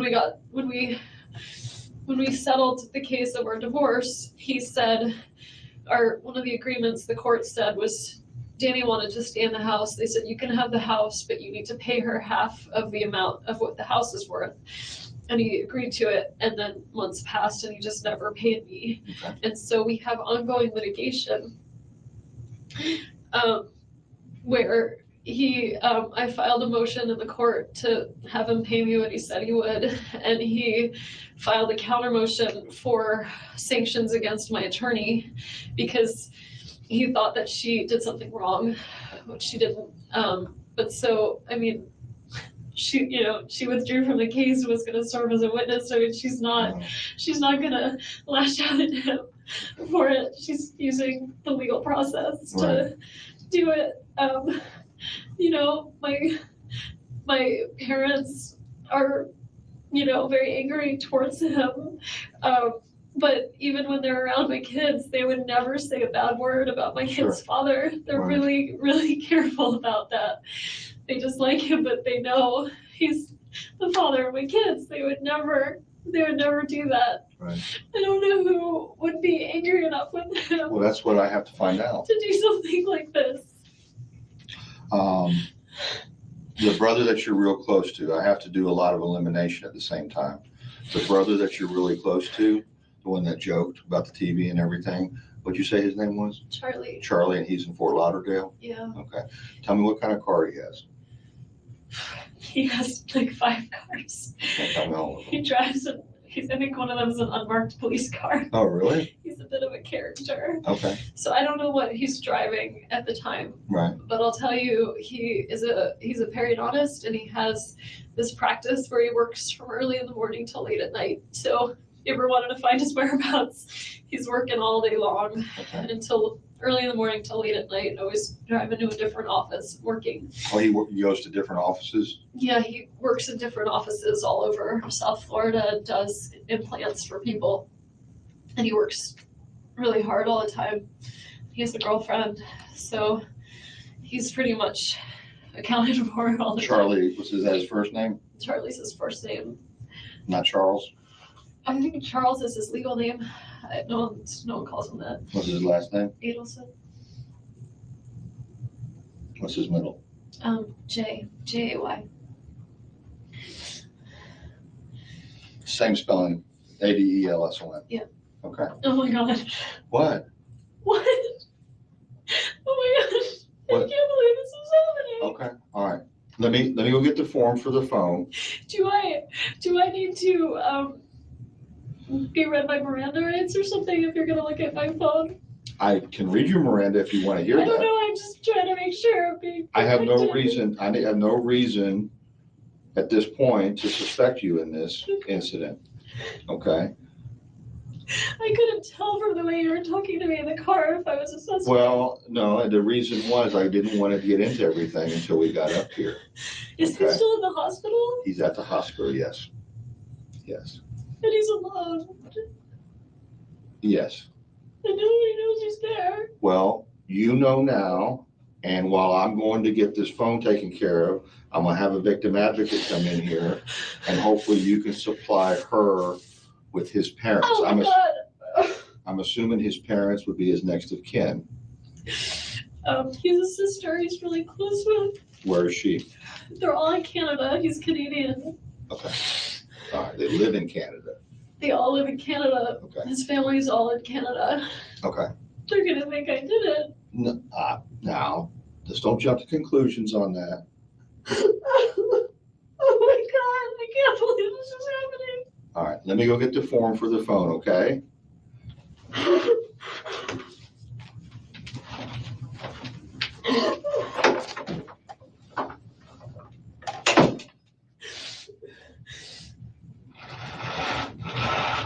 Oh my God.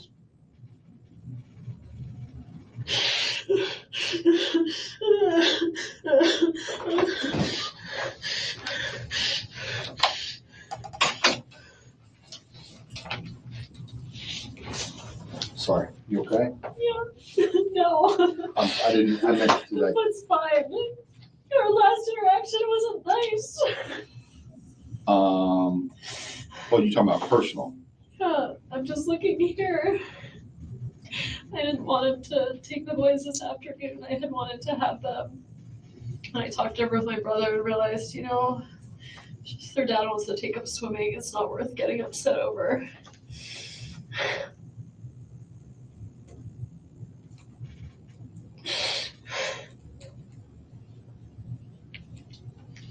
He sent me that message at 9:15 this morning.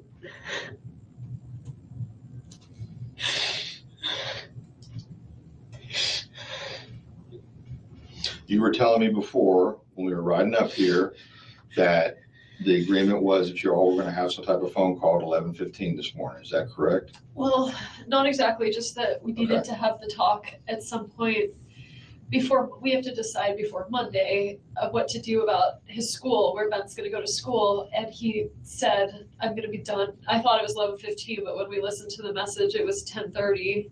Okay, When he said, I'm gonna be out of, he went to like a workout class at the gym. He at said, Premier. At Premier. Mhm. He said, I'm gonna be out of it by such and such a time. You could call me then. And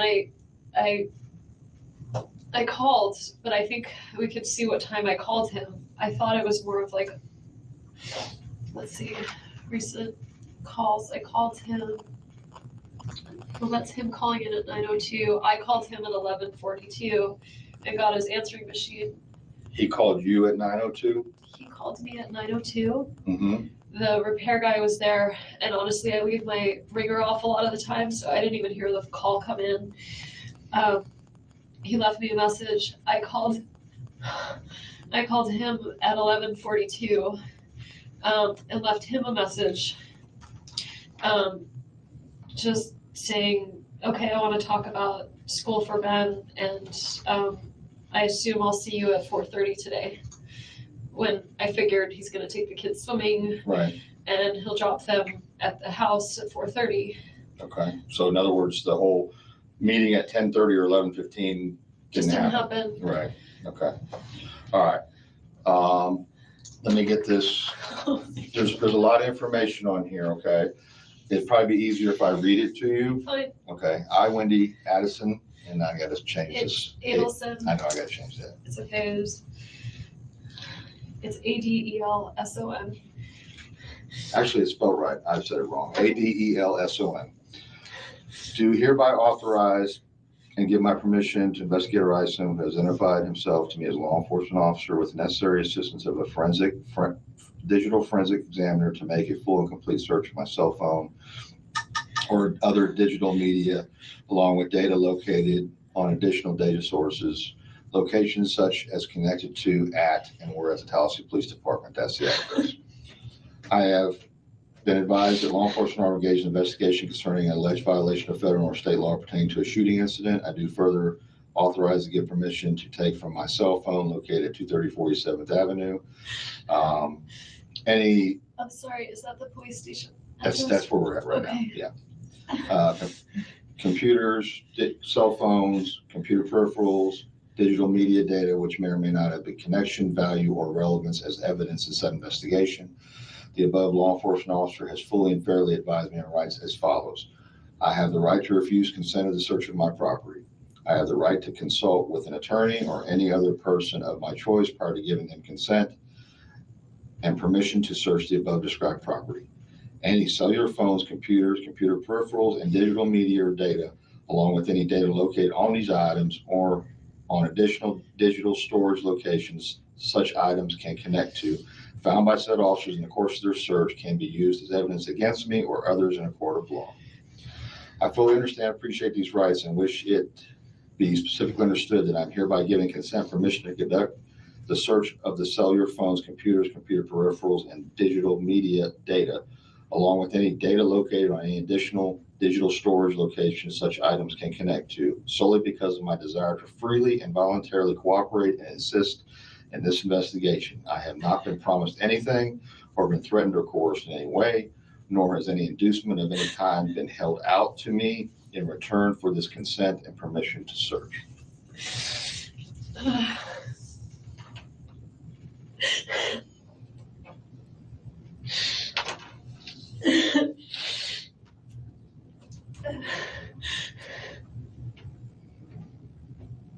Okay, can I have your phone now? Yeah.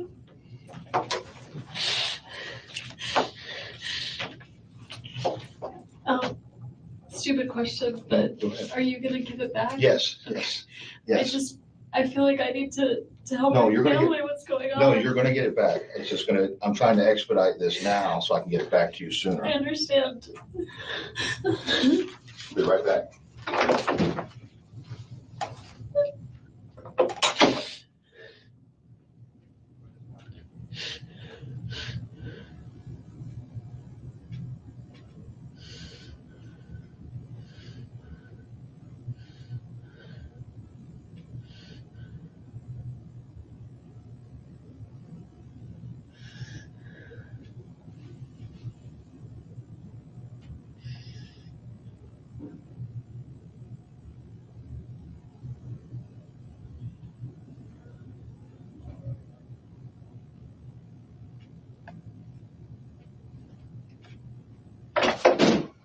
Okay, Wendy. Let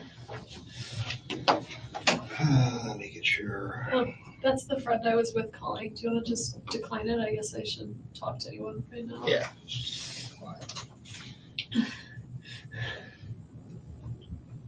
Is there someone I can talk to about what to tell my kids? Yes, well, we're gonna get to that. Give me your phone number on this phone again.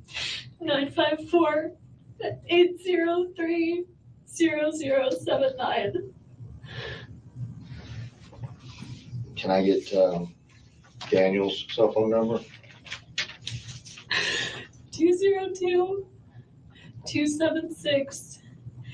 202-276-8200. 202-276.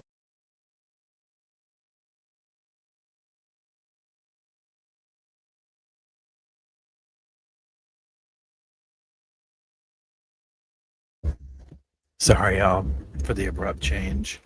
Um, we, that's all a Wendy we can take for today. Okay, that's all that. But so if you're new to this case, this is just whatever. And so just to recap, everybody, they went to their first round of jurors this morning. They went to lunch. They did whatever. Now they're back. Now keep in mind, they are not going to be showing a lot for jurors' safety and protection. So, like, we saw one clip of the judge addressing the crowd of people that he picked, or I'm saying that they picked, or whatever. And this is mostly what this will be is this. So what we'll do is we're going to rely on the live updates that are coming in. It'll take a minute to get to them. So once we kind of can tell that this is what it is, we'll go back to doing that or whatever.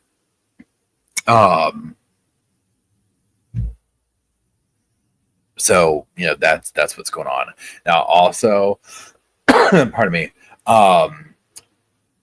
Kathy and I from Gossip Rumor and Innuendo will be hanging out tonight at 7 o'clock and talking about obviously this case and whatnot, what's to come.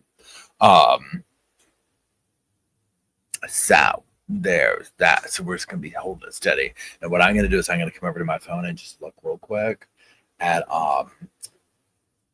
the live update stuff and see what's coming out.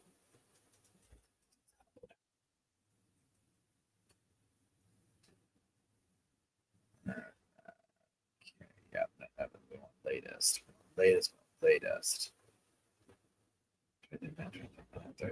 Okay.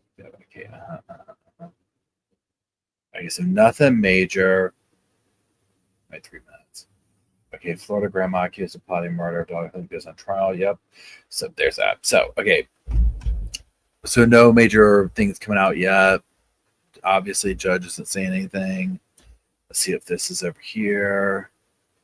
Okay, so I'm going to read this right here. This is from the other thing earlier. We kind of already know this. It's very quick.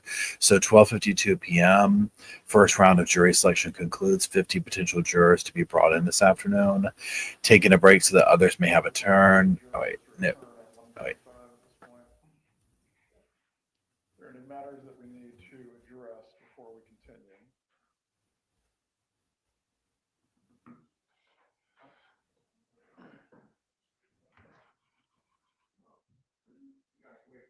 Yes.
Look at the state attorney. She's like, huh? What? Are you kidding me?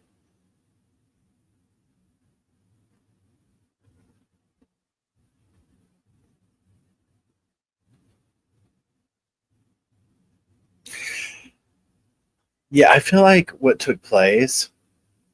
Pardon me. Oh, hey, Lauren. How's it going?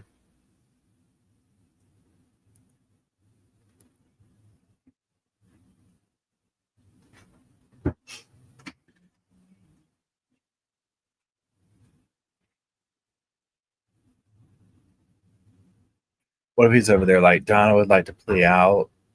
I'd be like, what? No.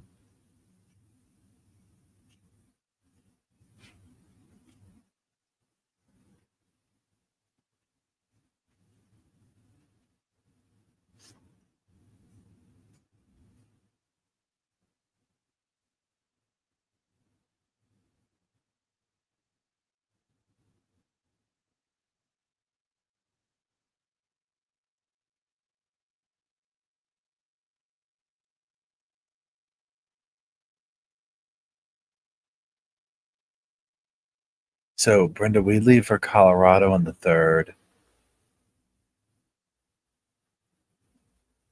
Yeah, Donna was like, can I go home? Sure. Check back in after lunch, right? Can you imagine? Yeah, we had, hey, observation. We head out on the 3rd. So, and we'll probably be some of the, because this trial's still going to be going on. So I was like, you know what? I might just plant myself at some places in the hotel and just kind of have like a live chat.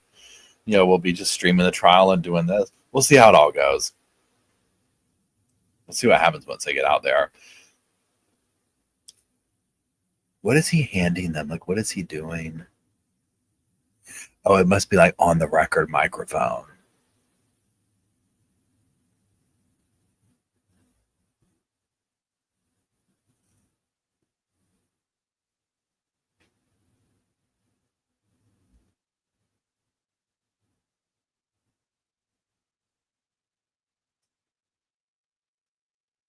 Thinks around noon. Yeah, I'm getting excited.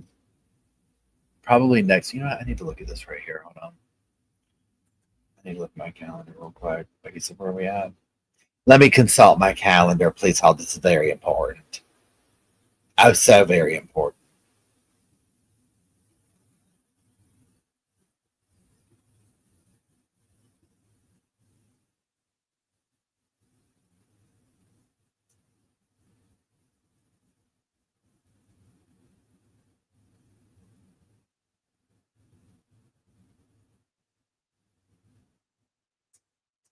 None of that fancy credential stuff.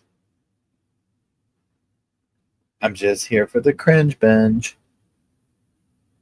Well, that was very rude of them.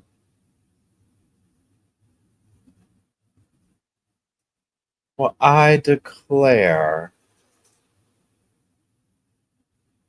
Oh, there we go.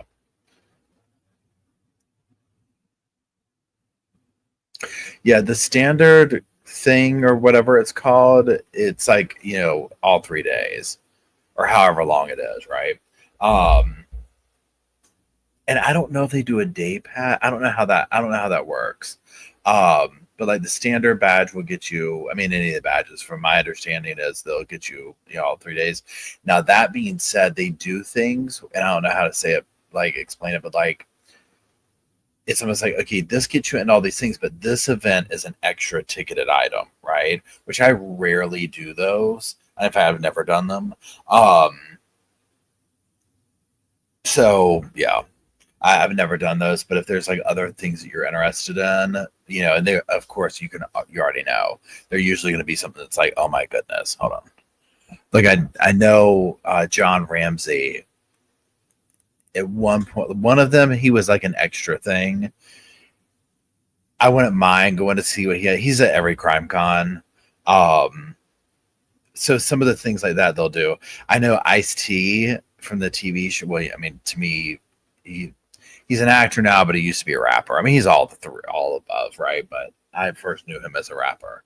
But he's going to be there, and he's like an extra ticketed thing. So, so yeah.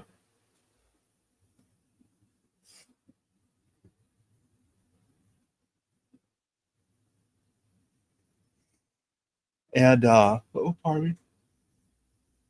I don't know where it's going to be next year. I don't know if I'll go next year.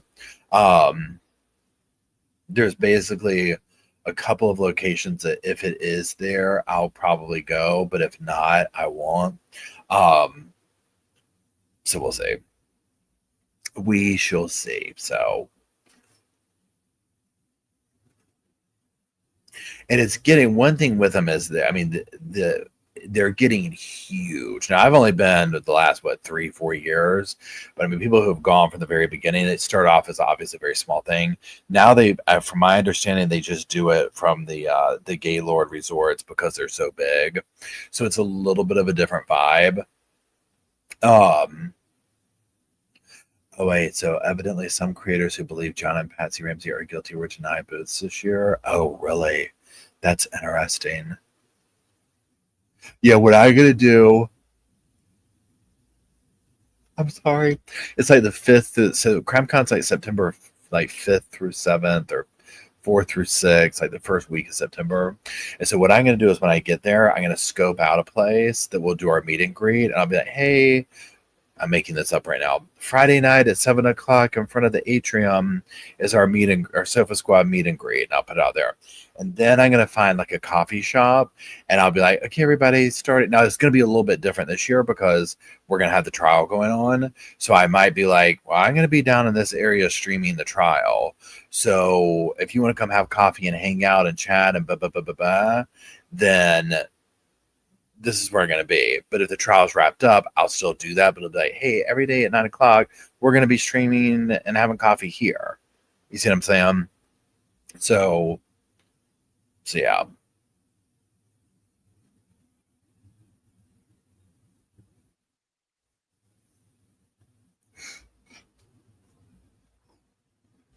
I'm sorry. I've got the yawns. It's that time of day. Yeah, I just had like a few little chicken tenders and some veggie tots for lunch. Oh, this is me. I was like, who is that? We got volume, y'all. We got volume.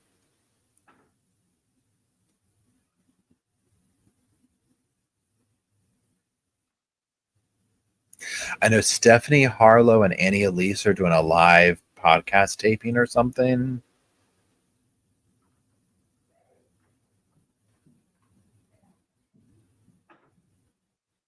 No, don't take the volume away from us at least.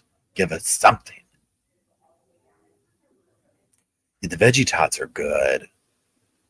I try and lean into like cauliflower stuff as much as possible when I can.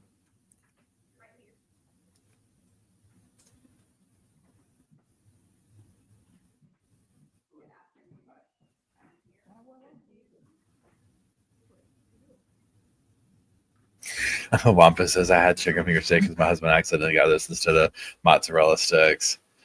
Yeah, I feel your pain on that. I like both those. Yeah, I love how they do like cauliflower substitute for things. So yeah, I try and do that because the calories are so low. And they have these one that's like almost like pretend mashed potatoes, but it's cauliflower and like a microwavable, almost like a TV dinner type thing. Well, I'll take those and do all my stuff that I would do for grits and treat it like that. Oh yes, Sandy or yes, Sand Will. Is it Sand Willow? I was gonna say Sandy. Okay, I see now. So Sand Willow says cauliflower pizza crust is great. It is. It's so much lighter. Now, mind you, I love bread. I will eat my weight in bread, right? But I definitely, after I eat bread, I'm like passed out. It's just as I get,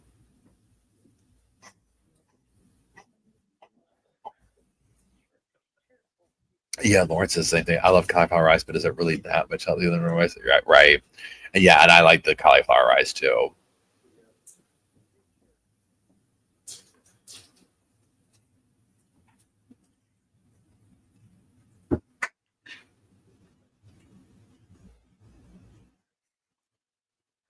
So bringing this next group in is what's happening right now, y'all.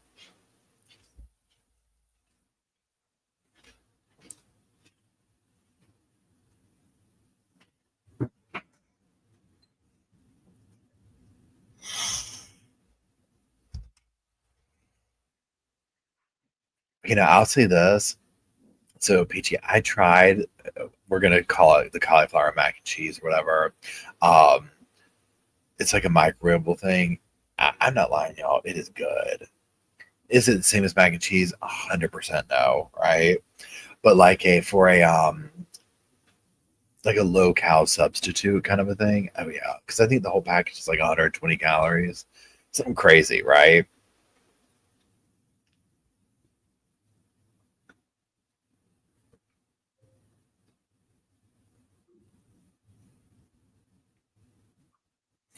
I'm oh,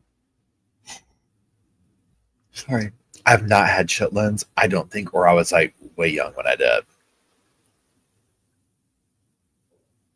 Yeah, the cauliflower pasta. Yeah, it really. For me, I think the cauliflower. Now, depending on what it is, it can be obviously lower calorie, but it also, and I don't know if this is gluten. I don't know what it is. There's something where when I say lighter, like it doesn't make me sleepy. Basically, it's not as heavy on me.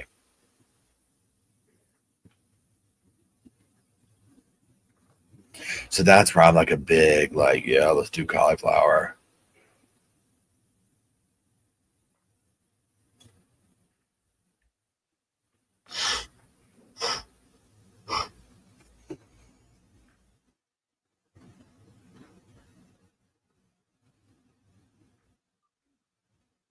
But now here's my thing: if you like handed me some raw cauliflower, I'm like, no, thank you.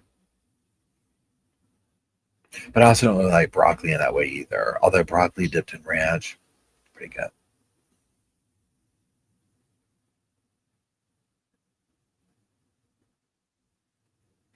Oh my goodness, I don't remember that peachy. The cauliflower part, so right.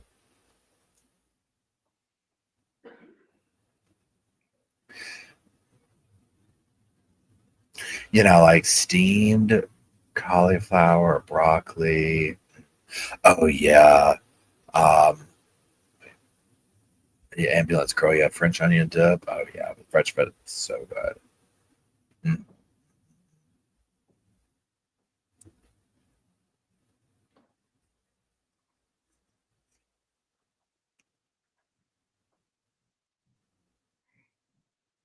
Everyone can be seated at this time.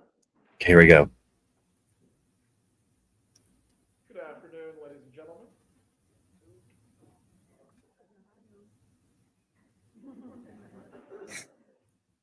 Take two. Good afternoon, ladies and gentlemen. Thank you. I'm Stephen Everett, one of your judges in the Felony Criminal Division here in Leon County. You have been summoned here this afternoon as prospective jurors in the case of the state of Florida versus Donna Adelson. This is case number 2023 CF 3226. This is a criminal case.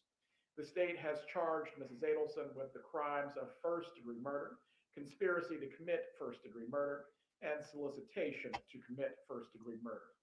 You will notice at times during this jury selection process today that I will be reading to you. It is not that I do not wish to have a free-flowing conversation, but rather any explanations on the law that you will receive throughout this process must be uniform and must be specific according to the Florida Supreme Court. Is the state ready to select a jury this afternoon? Yes, Your Honor. Is the defense ready to proceed as well? Yes, Your Honor. And for the record, I'm noting that the defendant is present in the courtroom with her counsel. I believe earlier this afternoon, Judge Riggins qualified everyone. However, I am going to confirm with the qualification if there is anyone that needs to be excused on a statutory basis. That will happen before we move on through our process this afternoon. When I ask the following questions, please raise your hands if you are responding yes to the questions. Is everyone here that is a prospective juror at least 18 years of age or older? Please raise your hands if you're over 18. For the record, I will find that the prospective jurors have answered in the affirmative. Is everyone here a citizen of the United States of America? Once again, for the record, the prospective jurors have answered in the affirmative. Is everyone here that is a prospective juror a resident of Leon County? Again, the prospective jurors have answered in the affirmative. Do each of the prospective jurors possess a driver's license or identification card that's been issued by the Department of Highway Safety and Motor Vehicle, or have you executed an affidavit as to your eligibility to serve as a juror? Once again, the prospective jurors have answered in the affirmative. Once again, please raise your hand if your answer is yes to any of the questions that now follow. Has anyone been convicted in a state or federal court of a felony crime or a crime involving dishonesty, and your rights, your civil rights, have not been restored to you?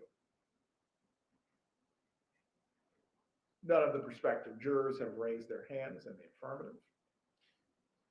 At this time, is anyone under prosecution for any crime, either in a state or a federal court? No hands have been raised for the record. The next grouping of items that I'm going to go over are people that may be excused by statute for falling into a specific grouping or class. If you can go ahead and silence your cell phones at this time. After I ask the question, if you are responding to this particular basis to be excused, please raise your hand and I will address you separately in just a few moments. Is anyone a full-time sworn federal, state, or local law enforcement officer or investigative personnel? Please raise your hand if this applies to you. No hands have been raised in response to the question. Is anyone an expecting mother or a parent responsible for the full-time care of a child that is under 6 years of age and there is no one else to take care of the child? No hands have been raised in response to the question. Is anyone present 70 years of age or older? No response. Donna raised her hand. Has anyone performed state jury service within the last year? The last year meaning August 19th, 2024 to today. No hands have been raised in response. Is anyone responsible for the full-time care of a person with a physical or mental incapacity who is incapable of caring for themselves, and you being here today will create a hardship for them? No hands have been raised in response. Is anyone a full-time student between the ages of 18 and 21 who is attending high school, any state, university, post-secondary educational institution, Florida college system institution, or career center? Please raise your hand. All right. I will address you in just a moment. Are there anyone else in the back? One hand was raised in response. Lastly,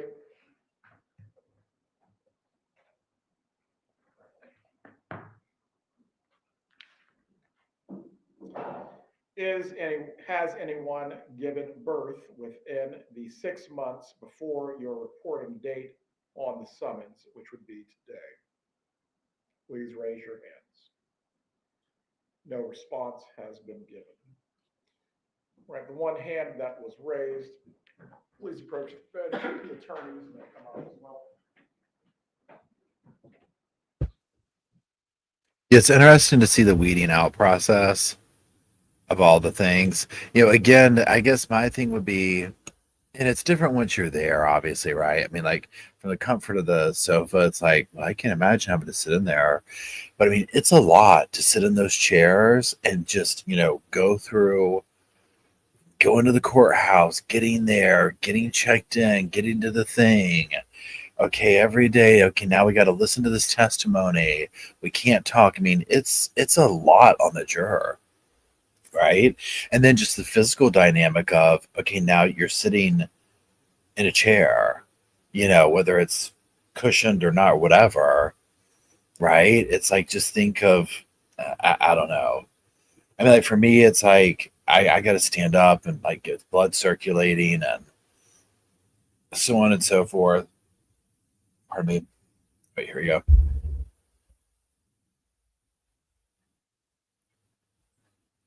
Oh, they've got their little thing. He's like, okay, here we go. He's like, Donna's like, I qualify for 5 of the things. She's like, I am a caregiver for Harvey. I'll get it right one of these times. He needs a seeing eye person to get him to and from. Yeah, Sudoku's fun.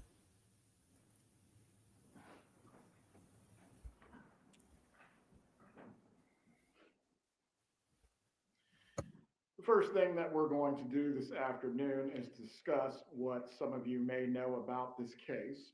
This case has received some publicity in the past, and there has also been a related case that was tried nearly 2 years ago. This process is going to be handled individually because you all don't need to know what the others may know about this case. However, before we start the questioning, I'm going to give you some very important instructions. Many of you have cell phones, computers, and other electronic devices that you have brought with you. Even though you have not yet been selected as a juror in this trial, there are some rules that you must follow about using your cell phones, electronic devices, and computers from this point moving forward. You must not use your phones or devices to search the internet or to find out any information that is related to this case. Between now and when you have been discharged from jury duty in this matter, you must not provide or receive any information about your jury service to anyone, including your friends, coworkers, and family members. You may tell those who need to know where you are that you have been called for jury duty. If you are picked for this jury, you may tell people that you have been selected for the jury and how long the case may take. However, you must not give anyone any information about the case itself or the people that are involved in this case. You must also warn people not to try to say anything to you or to write to you about your jury service or the case. This includes face-to-face communications, phone or computer communications as well. In this age of electronic communication, I want to stress that you must not use electronic devices or computers to talk about this case. This includes tweeting, texting, blogging, emailing, posting information on a website or chat room, or through any other means at all. Do not send or accept any messages, including email and text messages about your jury service. You must not disclose your thoughts about this case or your jury service, or ask for any advice on how to decide the case. Further, you must not read nor listen to any news accounts about this case until you have been excused by the court. Avoid the newspaper and television broadcasts, particularly the local news stations. Also, avoid social media or any internet news sites. I'm now going to provide to you a statement of the case that has been agreed upon by the parties. On July 18, 2014, FSU College of Law professor Dan Markell was shot while seated in his car. This happened in the driveway of Markell's home on Trescott Drive in the Benton Hills neighborhood. The killers traveled to Tallahassee from Miami to commit the murder in a rented silver green color Prius. The defendant and alleged conspirator in this murder was the former mother-in-law of Dan Markell and has entered a plea of not guilty. I will also now read to you the material part of the indictment that has been filed against the defendant.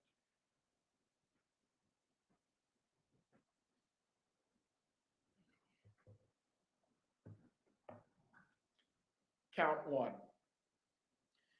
It is alleged that on or about July 18 of 2014, Donna S. Adelson in the county Leon and state of Florida did unlawfully kill a human being, Daniel Markell, by shooting with a firearm, and the killing was perpetrated from or with a premeditated design or intent to effect the death of Daniel Markell, contrary to the Florida statutes. Count 2. It is alleged that beginning in 2013 until October 1st, 2016, Donna S. Adelson in the county of Leon and state of Florida did agree, conspire, combine, or confederate with Charles Adelson and or Catherine McBanowa and or other persons to commit first-degree murder contrary to the Florida statutes. Count 3. It is alleged that beginning in 2013 until October 1st, 2016, Donna S. Adelson in the county of Leon and state of Florida did solicit another to commit first-degree murder, and in the course of such solicitation, commanded, encouraged, hired, or requested the person, Charles Adelson and or Catherine McBanowa, and or other persons to engage in specific conduct which would constitute first-degree murder, which resulted in the death of Daniel Markell, contrary to the Florida statutes. The statement of the case and the indictment I have just read to you are not evidence and are not to be considered as evidence or any proof of guilt. You must not be influenced by the fact that an indictment has been filed in this case. It is merely a formal method by which the state makes an accusation against the defendant. We are now going to talk to each of you individually and privately about this case. Some of you may be excused. The rest of you will remain to participate in the next phase of the jury selection process. Individual voir dire is time consuming, but will go a lot smoother if you are prepared to tell us the information that we need to know. These are the basic questions that you will be asked, or some variation thereof. What do you know about this case? What sources have you obtained this knowledge from? Based on what you know, do you have an opinion about Mrs. Adelson's guilt or innocence? Can you set aside your present knowledge, disregard it, and render a verdict solely on the evidence presented in the courtroom? Can you be a fair and impartial juror? Do you have any reason that you cannot serve on the jury for potentially 3 weeks? It will save us all a lot of time if you think about these questions and be prepared to give us a prompt answer when you are called back. The last question that we will discuss with each of you individually deals with hardship. We expect the jury selection process to take until Thursday of this week. After that process is complete, we expect the trial to start on Friday and last for 2 weeks. All in total, we expect the proceedings from today will take up to 3 weeks. We understand that it is a burden for anyone to serve for that length of time. However, we cannot make our system of justice work unless we have good people that are willing to do their civic duty and serve as jurors. Similar to military service, we do have to call on our citizens to make sacrifices, and jury duty is one of those times. You will probably never be called on again to serve in a trial of this length and nature. However, I understand for some of you, service in this matter may not be possible under the circumstances. To give you a little more information about what this will involve, you will not be sequestered during this trial. What that means is you will be able to go home as you normally would and return the next day. For the most part, we will work a regular business day, but on occasion, it may become necessary for us to work a little bit longer based on the witness schedule. I will do my best to adhere to a regular schedule each day. So please give some thought to whether any of you may have a major problem, including a physical issue that would prevent you from giving this case your full attention for the time period in which we are discussing. Please be patient with us. We will be working as efficiently as we possibly can. The bailiffs, clerks, and court administration will be assisting in the courtroom. Please follow the bailiff's or clerk's instructions. Do not discuss this case while you're waiting here or anywhere else until you've actually been excused. Do not read or listen to any media accounts on your phone or anywhere else until you've been excused. Also, you are not to speak to each other while you are waiting to be examined by the court and the attorneys. You may read your phones. There are some magazines here available, provided as reading material, but ultimately you are not to speak to your fellow prospective jurors. Again, you are not to seek out any information about this case, but you may silently either read your phones, read the reading material that has been provided, or even if you want to, get some shut-eye, then don't start snoring. But you're not to speak to each other. Are there any questions about this before we get started? Very well, if the parties can come to the jury room at this time, we will get set up and then we will start summoning back each of the jurors.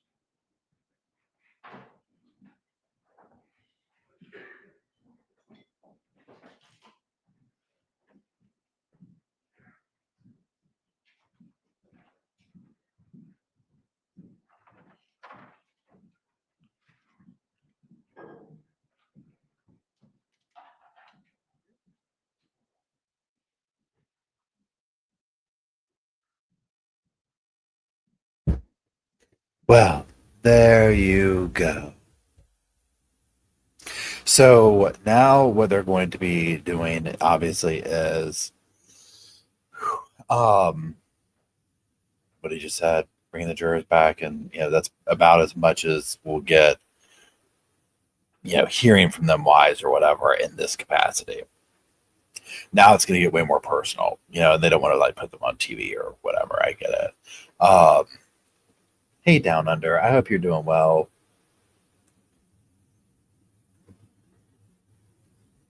Yeah, he does look like a very kind man, doesn't he?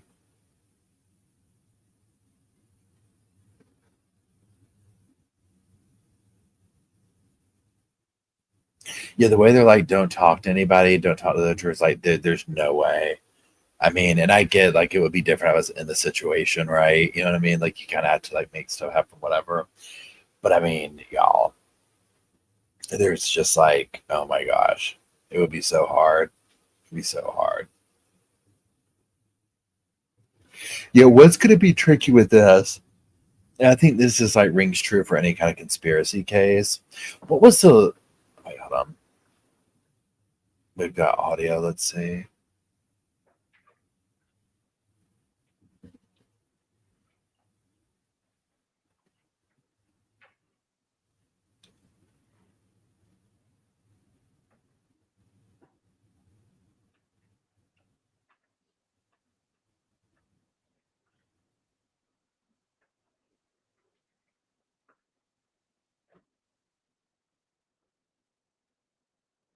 Um, I think it was Lori's case where it was like towards the end they wrapped up the conspiracy part, how to like tie the whole thing in. I mean, conspiracy cases are so tricky, and that all the stuff you have to connect the dots. The thing with this one is the people that they're going to be having up there: Jeff, Charlie, Wendy, everybody. You know, I want to see the hard evidence.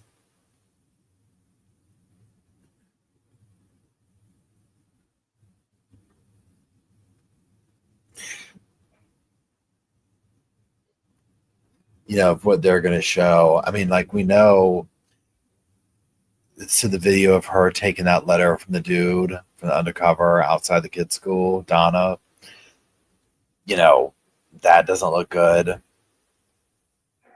There's a lot of stuff like a lot of this is just insinuations. You know, just like the Vietnam. We didn't know there was a thing out for our arrest. We were just going to Vietnam. Uh, uh, sorry. A likely story, right? I'm glad to hear that down under. Oh, hey Cindy, how's it going? Yeah, I saw her new mugshot, Lori Daybell's new mugshot.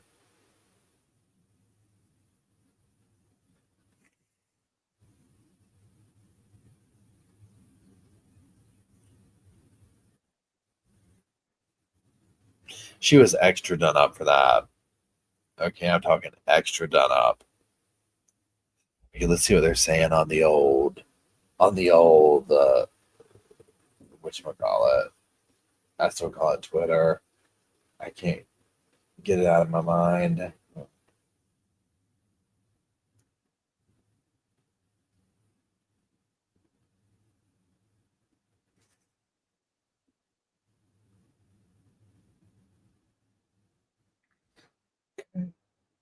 Oh, I'm sorry.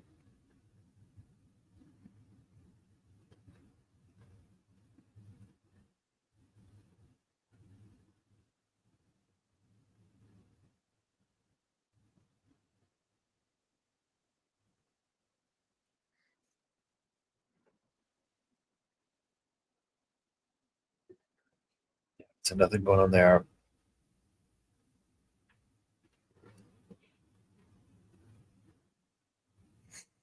Yeah, Skittles makeup. Yeah, Lori was definitely done up for her little photo. I mean, it's all she has to really look forward to. Let's be honest.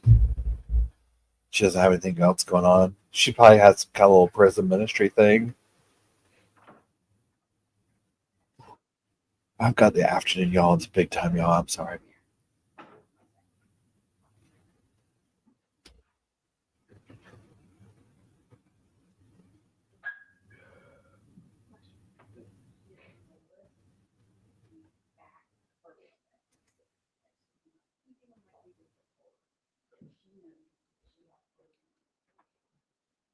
I can hear people talking.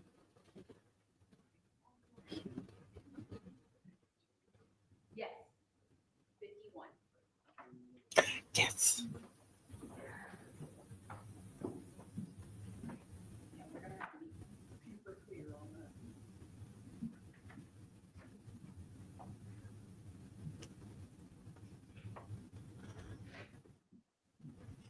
Yeah, Lori literally has a captive audience in prison.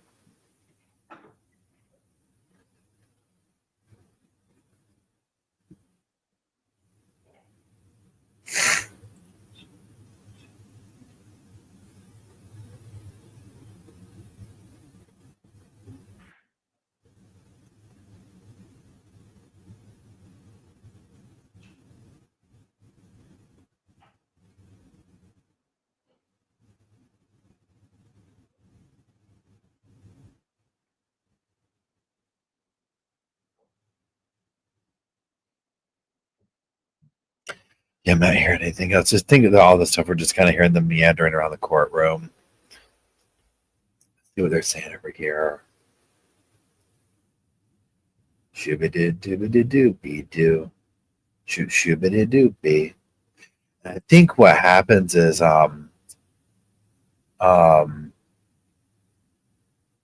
hold on.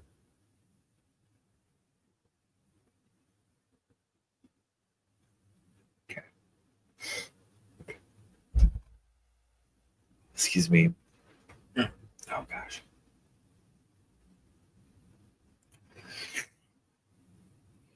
Yeah, I mean, I wonder with Harvey and Donna, like with them thinking about like we'll go to Vietnam, whatever. They had to have looked into it. I mean, I don't know. Yeah, I think Lori's gonna have like. I mean, literally, she has a captive audience, so she's gonna have like her little prison ministry. And I mean, I don't know. I think some people she'll be able to suck in the way of like feeling like she's a victim, and I think other people will see through her.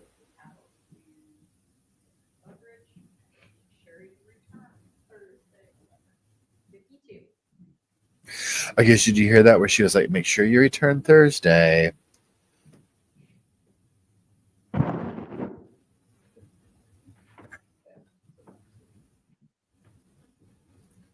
So they're just sitting there bringing the juror in, questioning them, then they turn around and leave. Yeah, I mean, can you imagine going through this kind of stuff? 75, 80. I mean, imagine going through this. I'm not trying to say like, oh, woe is me or poor them or whatever. Speaking about your comment about Harvey and then, Donna, whatever. I mean, just imagine going through all that then. So imagine if Donna is found guilty in this.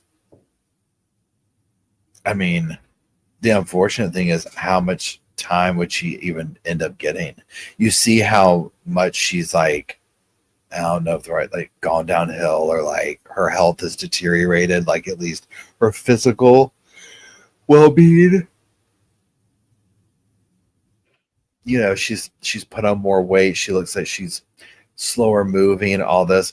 So imagine she gets convicted. She's not, I mean, it is what it is. She's gonna, she won't do that much time. I mean, it depends though.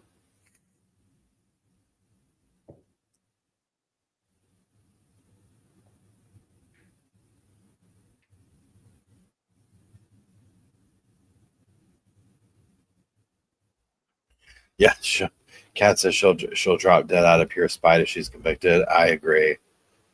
She'll find some way, right? Let's see what's going on over here.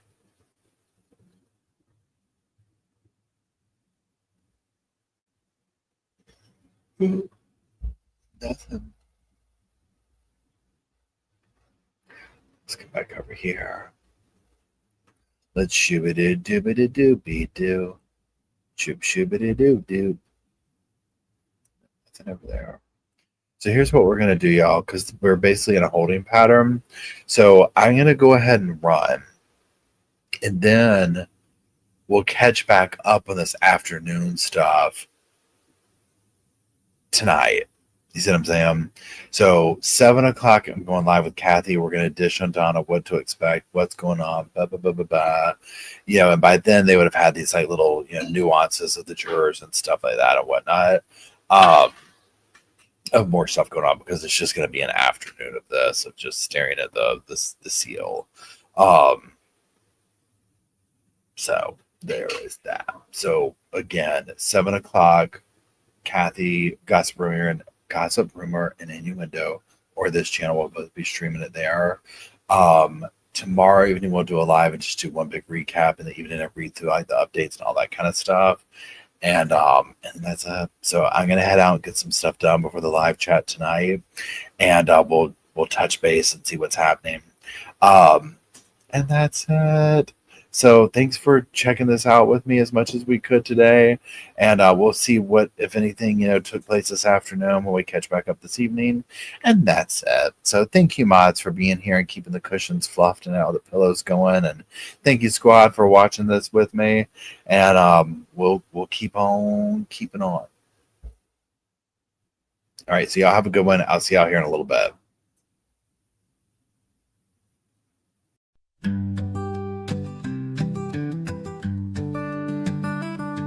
The pillows are fluffed thanks to Miss Emily. The couch is wide enough, join the family. It's all love while we laugh at first criminalities. Hey, hey, hey, welcome to the Sofa Squad. Sipping from the cup at hey, hey, hey. Come laugh with the Sofa Squad. Can't roll my damn eyes hard enough. Oh, please. The puppies need me. Oh, oh, please. My body is rejecting none of that fancy credential stuff. I'm just here for the cringe binge. Hey, hey, hey, welcome to the Sofa Squad. Sipping from the cup and hey, hey, hey. Come laugh with the Sofa Squad. Can't roll my damn eyes hard enough.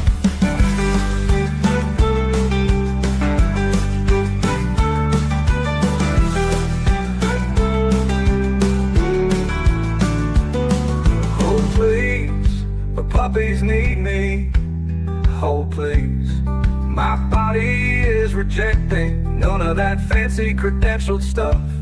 I'm just here for the cringe binge. Hey, hey, hey, welcome to the Sofa Squad.